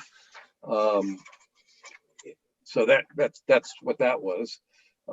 Historical Commission, is Anselin Wolf still serving on the commission? I had David Temple still had her listed, so let me double check with him on that. I don't know if she officially resigned. Okay. And okay, that was it. Those are my questions. So I think the biggest one had to do with the significant expansion of the Energy Committee, a question around a non-resident joining that committee, and a question around Megan's ability to both be an advocate with one group and be an advisor in the other. Mike, issues for you? No, I don't. And I think, I thought we had this discussion about non-residents on committees recently and kind of came to the conclusion that we didn't have any particular rule on it. I mean, I recall the whole discussion around Brendan McNiff and this and all of that, but I don't think we've had a hard and fast rule on it in that. And I would think, and I don't know that we should. I mean, I think we should take it both, by the person we're talking about and what expertise they bring and the nature of the committee and the oversight. So I don't think we have, I mean, I think there was sort of kind of lore that we didn't have non-residents on committees, but that wasn't actually true.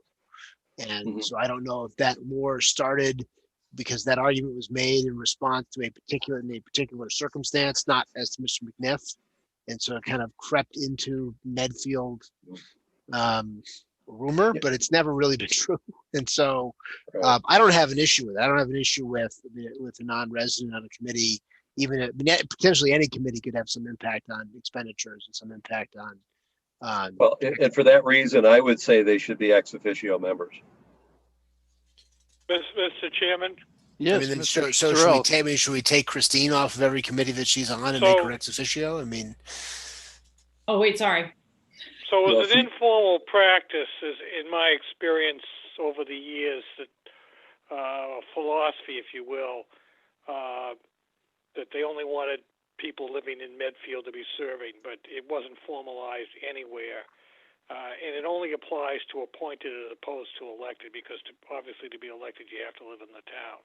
But appointed is pretty flexible, and in most cases they're only advisory anyway. There's only a few exceptions where appointed committees are like land use regulations, something like that, where they have some real controls.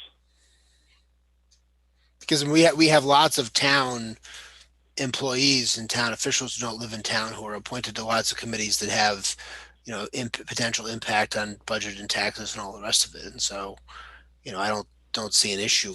I would differentiate town employees as a different group anyway, but okay. I mean, that's going to be that's going to be the largest category of non-residents on committees are going to be town employees, and so that's why I think we don't have a blanket rule. Right. See, ironically, that wasn't the case until recently, because both chiefs, for instance, were Medfield residents. So even though they were on all the committees, it wasn't an issue because they lived in town anyway. The TA lived in town, so all the issue just didn't arise in the old days, so to speak. The issue came up because I had been appointed to the negotiating committee for the Medfield State Hospital. And the issue came up that if I did not live in town, even though I was an employee, I would have a direct impact on what was going to happen in Medfield related to the state hospital. And so the selectmen removed me from the committee and said they didn't want town employees to be on committees anymore. When the board changed, that outlook changed. That was probably 10, 12 years ago now at this point. Hey, Christine, the ALS study committee, you were ex officio, I believe, right? I believe so. Yep. I mean, I do think there are some people in town who think it's important for non-residents not to be, and I would still make an argument that this is not town employees that we're talking about. And it certainly isn't the key leaders in town, like the town administrator or the main public safety heads of our departments, or even DPW head. So I'd fight back on those. But in terms of just non-residents volunteering to be on committees, first, I think we could easily enough welcome that. If somebody's willing to put time and effort into helping our town be better and they don't live here, I think that's a good thing.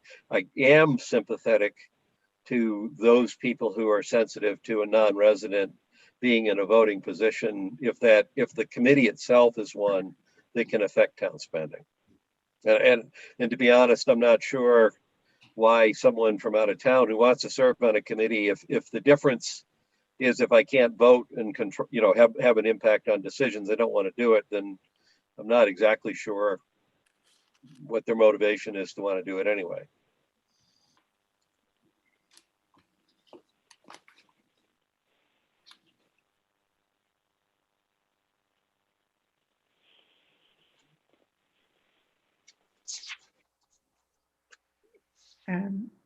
So should we go through these one at a time then? Sure. Just to go back to Gus's point, Megan has come back to the meeting if you wanted to speak with her. Yeah, sure. If she's willing to come on. Yeah. Hey, Megan, this is Gus. I threw a monkey wrench in your volunteering for the Medfield Energy Committee because I had a question. Sure. The issue is, as far as I can tell, you are the leader or one of a limited number of people who are leaders of the Medfield Environmental Action, which I perceive to be a public advocacy group trying to promote environmental issues here in town. And there's absolutely nothing wrong with that.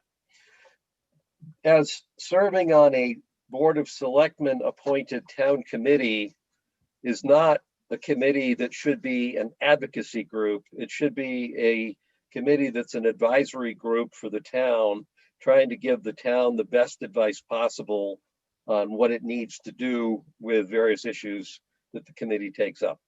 The question I had, in your case in particular, is as I looked at that, I said, it's going to be very hard for Megan to, on one hand, in a public group, be an active advocate for environmental issues, and then in a role in a town committee, serve in an advisory capacity where this is not a committee that's a political arm. This is actually a committee that's providing advice to the town, the Board of Selectmen. And I saw that as being hard to play both of those roles. Could you comment?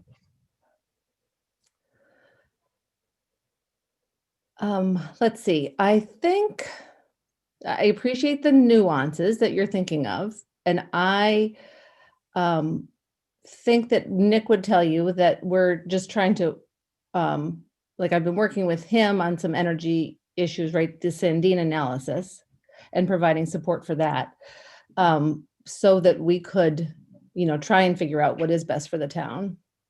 And just my involvement in the, that sort of analysis, and then my role in the school building, the sustainability committee of the school building committee. I just thought it made sense that I would be part of the energy committee to kind of bring that to them.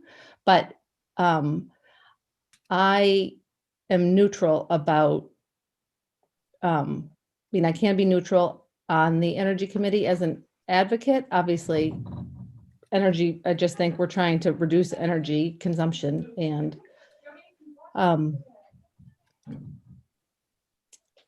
how do you do these meetings so late at night? I brushed my teeth, I'm in my pajamas, and the phone rang. So I'm sorry, I'm not at the top of my game. But I think your question is if I can be, neutral on the energy committee from a perspective that, the selectmen would like me to be. Yes, I can do that. But also I am wearing that hat of trying to encourage people in town to learn more about, what's going on in the environment and make changes, and then also encourage the town to make changes. So, which I can very easily see in your role in the Medfield Environmental Action Group. Yeah. Yeah. So you picked up on the nuance between the two. Gus, I would suggest to you that a lot of these people are on these committees because they're interested in the topics that are covered by that committee. I mean, if you look at the Concom committee, it's people that are interested in wetlands and out of doors, and the rail trail is the same thing. Clearly, the energy committee is going to be of interest to people that have an interest in energy savings and those sorts of issues. So, well, I guess I'm not sure that I appreciate the distinction that you're trying to put forward. Well, I can tell you exactly what the distinction is. That when we have a town committee that's doing work, let's take the Dale Street School, the new Dale Street School replacement. There are some people who think it's so important for us to have a net zero school. They don't care if it's a couple $1 million more expensive. We need now. The good news is with the Sandine study that Megan's working on and that Fred brought to us, it appears possible that we can get there at no additional cost to the town. But now there's going to be people in the public that are going to say, we don't care. I've had people contact me about this and say they don't care. And I'm saying as a town, as a board of selectmen, we have to care because taxpayers have to pay for this stuff. And not all taxpayers can just kind of shell the money out to cover this stuff.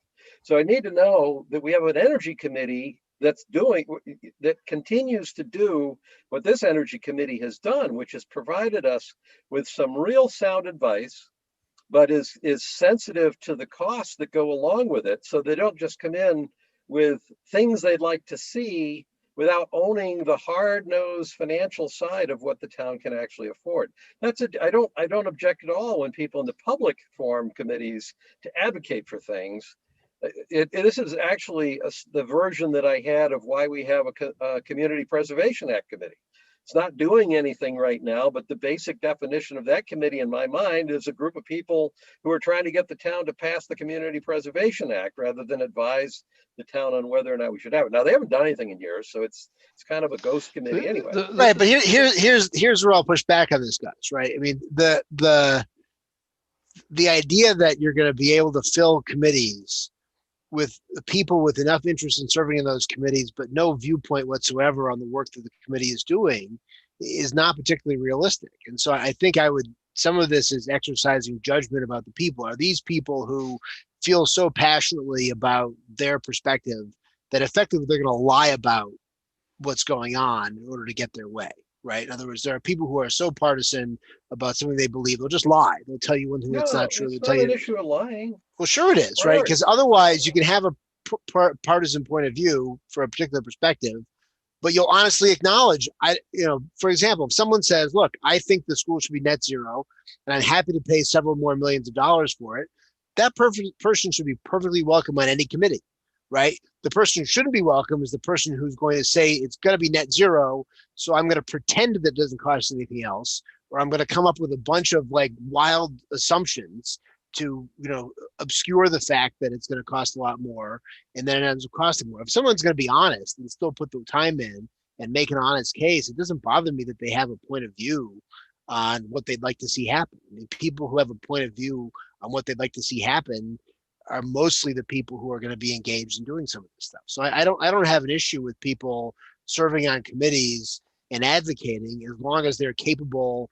of recognizing the fact that there are facts that are sometimes inconvenient for their point of view, and if they can honestly deal with them, then more power to them, and we're better off for it. I mean, I don't think anybody's on the energy committee who doesn't have an interest in reducing energy usage and reducing, and they pitch it in terms of we're going to save money, and they're there to save money, and partially what they're saving money. But I think for most of the people on the committee, they think it's important to use less energy, whether you're saving money or not, right? But they're giving us honest, good advice about the saving of the money, whether their motivation is purely that they want to save money for the town, or their motivation is that they want to see less energy usage for environmental reasons. I mean, I don't have the concern that you do with people like Megan that we know. I don't think Megan's going to lie to us about some energy project to advance. I didn't imply anyone would lie. I am implying priorities, and a priority of an advocacy group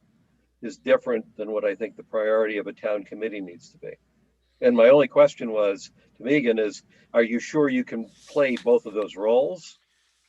And so that the answer to that easy question is yes. I think I can, and I think I'm better for it in all the roles that I have. Okay. Yeah.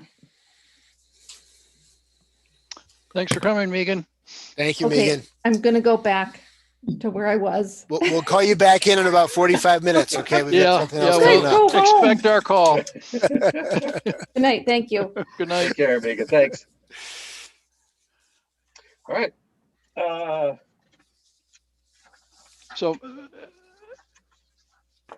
my only question was with people who on the list who didn't live in town, and I guess I'm thinking through on that. I guess I'm happy to go along with having people who don't live in town be appointed to committees if they're willing to serve. And for instance, someone like Anselin Wolf has just so much background in historical issues that she would be a real asset to the town if she would continue to serve on that committee.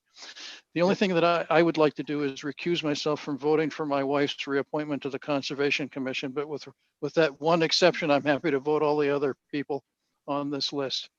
So the only unanswered question, first off, with Anselin Wolf, I guess we have to confirm. I guess the information we have so far is she wants to be reappointed because that's the list you got from David. Is that? Well, she's not even up.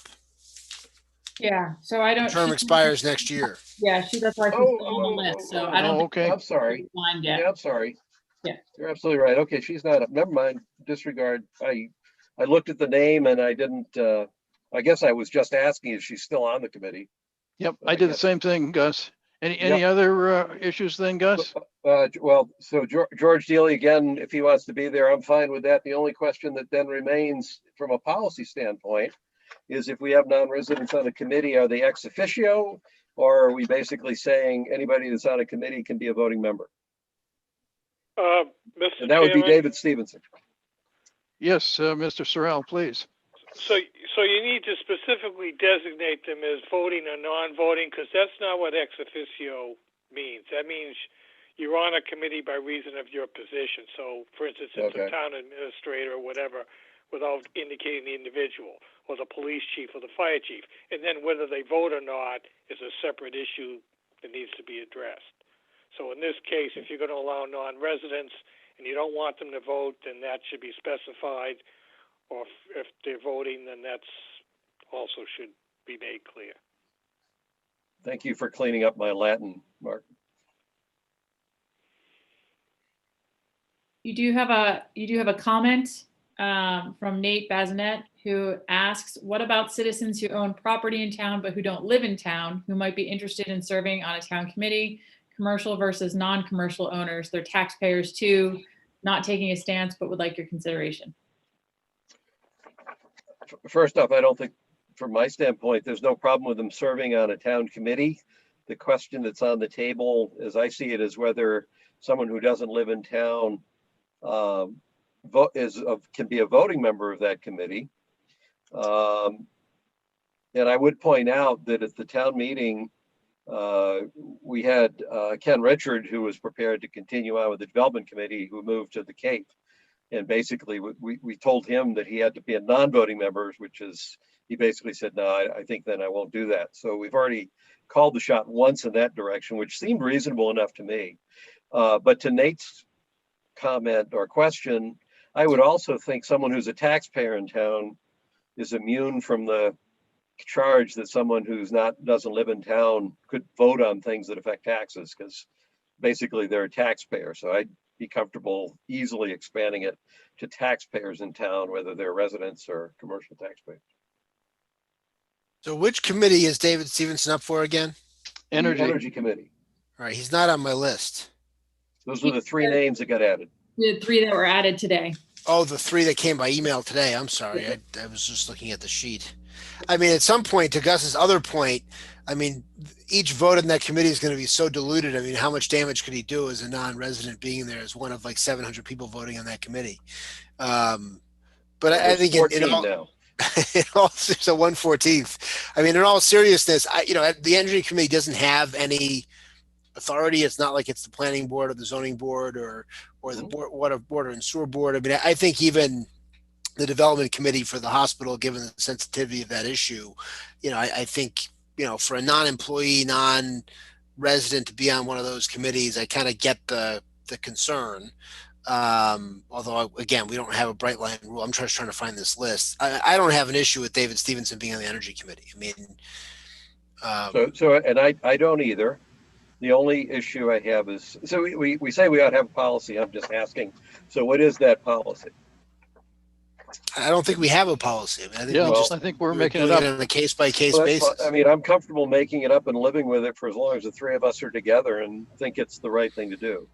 Yeah. I mean, for most of these committees that are advising the board, they're advising the board and the decision is going to come to us. And so long as we're not concerned, I mean, I would just say, to go to my earlier point, as long as we're not concerned that the advice is going to be tainted in some way by a conflict of this member or some particular interest. I mean, I would have a concern, for example, if Dave Stevenson worked for a clean energy company and was going to be coming out of the Medfield Energy Committee, and all of a sudden we're going to get a bunch of proposals from his company to do whatever. I don't think he does. I think he's in technology and all that sort of stuff. So I don't have that concern. And so someone who just to drive this through, so you're okay with a non-resident being a voting member on a committee? Yeah, on a case-by-case basis, right? I mean, it would depend. I wouldn't put a non-resident as a voting member of the ZBA, or I don't think I'd put a non-resident as a voting member of the Concom, right? Because those are committees that have, they bind the town, they make decisions. They make decisions that aren't really subject to our appeal. They don't come to us, right? They don't make a recommendation to us. They make decisions on their own. So I think for like an adjudicative committee, and I think in the Ken Richards situation, I don't know that we ever had a discussion with it here, but I think prudentially that probably was a good idea, just given all the issues around the hospital that in prudence that you go in that way. And also because that's a small committee and you want to make sure you have enough members. So to keep this easy, I've raised some concerns. I don't think Mike or Pete agree with me. I'm fine to back off on my concerns, which means I'm fine with all of these as proposed. Okay. We can vote. Maybe let's let Pete recuse himself, and I will move the appointments of Deborah Barrow, Michael Perloff, Catherine Scott as members of the Conservation Commission, and Kirsten Poehler as an associate member of the Conservation Commission. Ms. Barrow and Mr. Perloff with a 3-year term, Ms. Scott to fill a vacancy for a 1-year term expiring in 2021, and Ms. Poehler with a 1-year term as an associate member also expiring in 2021. Second. Mr. Murby? Aye. And Mr. Marcucci, aye. All right, so Pete can now unrecuse himself. And I would move that we appoint all of the rest of the people on our list. Well, it's not me to move, but I would suggest that we do that. I will incorporate Pete's motion that we appoint the people highlighted in gray on the sheet. I guess just for good housekeeping with respect to the Medfield Energy Committee people who were emailed to us today, can we put them on the agenda for next time so that they're going to be appointed because they were not reflected in the agenda? They were reflected in the new agenda packet that was updated today. Oh, okay. Well, I must have printed this out. I printed this out this morning and it was not there. Yeah, it might have been right up to that, but we did include them in the updated agenda packet. But we can add the names to the next agenda as well. Yeah, I think just to stick to the, we've tried to stick to that rule that for appointing people that their names will be in the agenda posted, typically. I don't think it's an emergency. I don't think they have any major things not at over all. the next 2 weeks. So, all right. So do we have a second on that motion? Second. Mr. Peterson? Yes. Mr. Murby? Aye. And Mr. Marcucci, aye. Our next item on our agenda is annual license renewals, and we've got a list of them: alcohol licenses, beer, wine, farmers brewery, pouring permits, amusement, common victulars. Do we have any issues with any of those? Or can we move them all? I think you can move them all. Everybody. Just a quick question. Does the barbecue rib, does that require a restaurant? Food so truck. if it's a truck, we don't need food trucks. Okay. Nope. Okay. Mr. Chairman, Yes, Mr. Sorrell. the good practice would be on licenses that have, obviously they all have fees, but particularly the alcohol licenses that have significant fees, that those licenses be held until payments are received. I think that we've done that in the past, certainly. Yeah. No, we have everything in. I mean, just typically that's put right in the vote that the licenses will be held in the town offices. All right. So I would move that we approve the alcohol, wine and beer, farmers brewery pouring permit, common victular amusement licenses as set out in the agenda, subject to receipt from the licensees of the required licensing fee. Second. Mr. Peterson? Yes. Mr. Murby? Aye. And Mr. Marcucci, aye.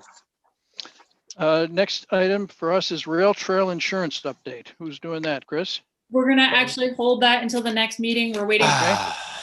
Then we've got a consent agenda, sign request from Lowell Mason House Holiday Concert to be broadcast on Medfield TV on December 5, 2020 at 7 p.m. Can we move the consent agenda? I move the consent agenda. I have a comment. Oh, okay. Chris asked, Mr. Murby. Yeah, she asked beyond the actual sign for the event. Despite the December 5th official broadcast date, there might be a desire to keep the sign in place a couple of weeks beyond that day with an adjusted message to promote the recording.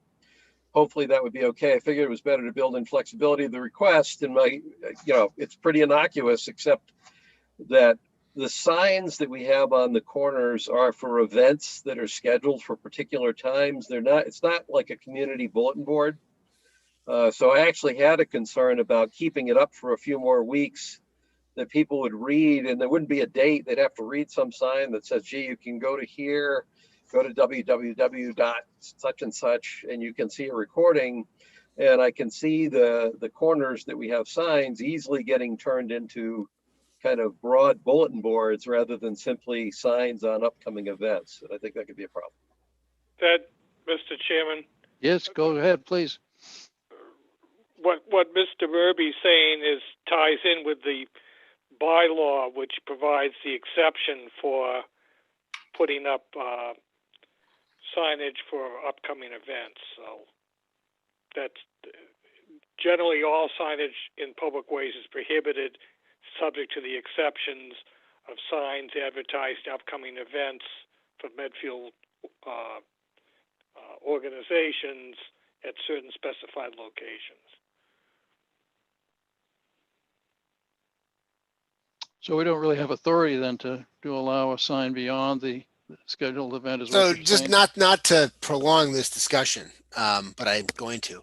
How is this different than when you advertise like lacrosse signups that last for 2 months? I mean, if the idea is this recording is going to be up for 3 weeks and it's a holiday season recording, I mean, I get your point, Gus, and I get the point in the bylaw. And if this is outside the bylaw, and I mean, those are things that happen online. You know, they're not in-person events. It's, you know, sign up for basketball, sign up for lacrosse, sign up for soccer, go to this website and sign up. I mean, this is going to say concert on the 5th or any time of your choosing for this window.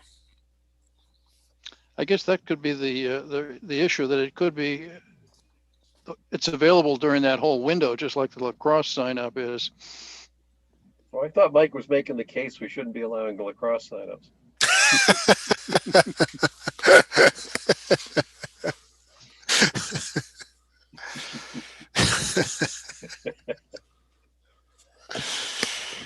Well, I shouldn't have opened my mouth.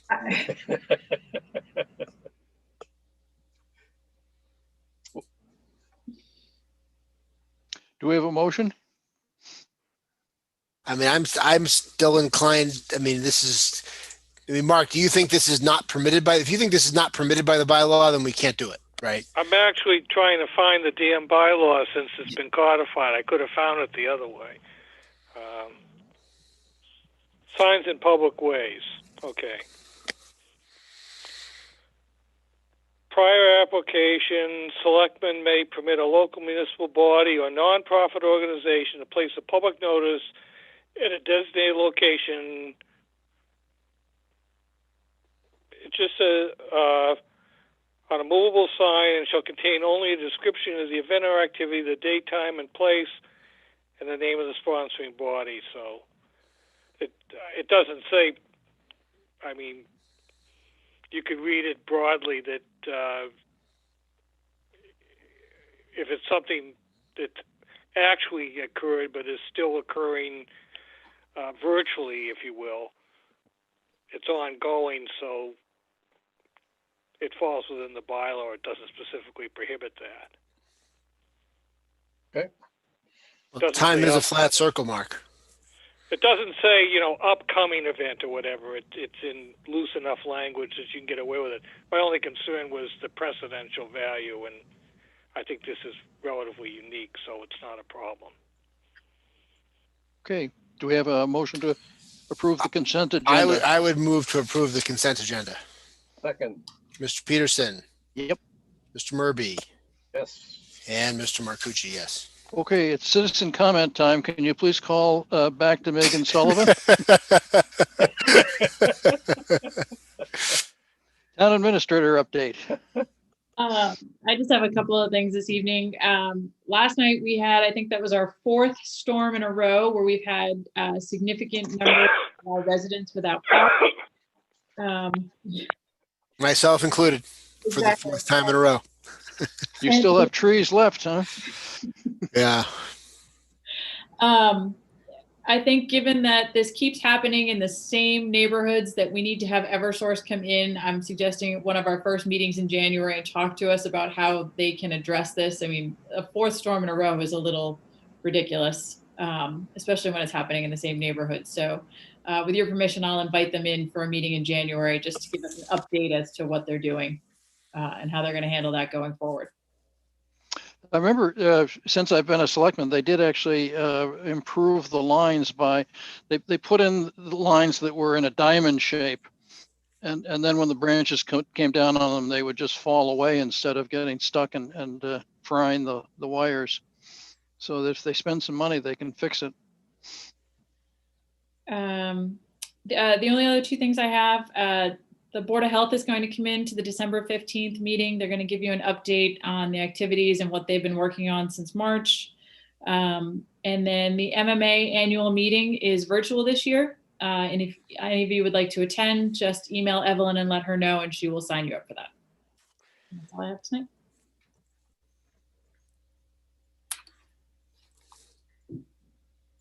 Anything, selectmen's reports, Mr. Murby?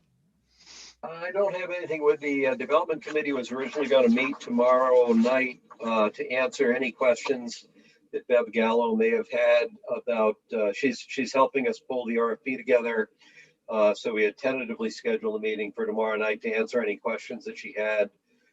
Todd Trevenko sent out a message saying that Bev had let him know that she didn't have any questions and she's chugging away on the RFP. So beyond that, not too much. Have a quiet Thanksgiving and not much more beyond that.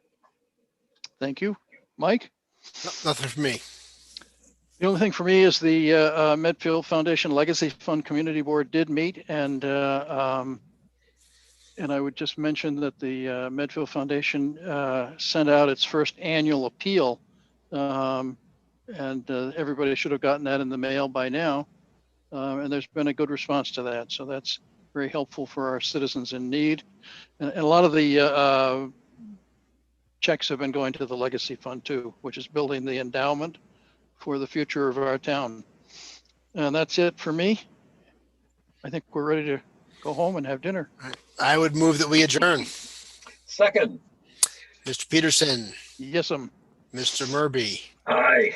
And Mr. Marcucci. Aye. Good night, everybody. Good night. Good night. Thank you.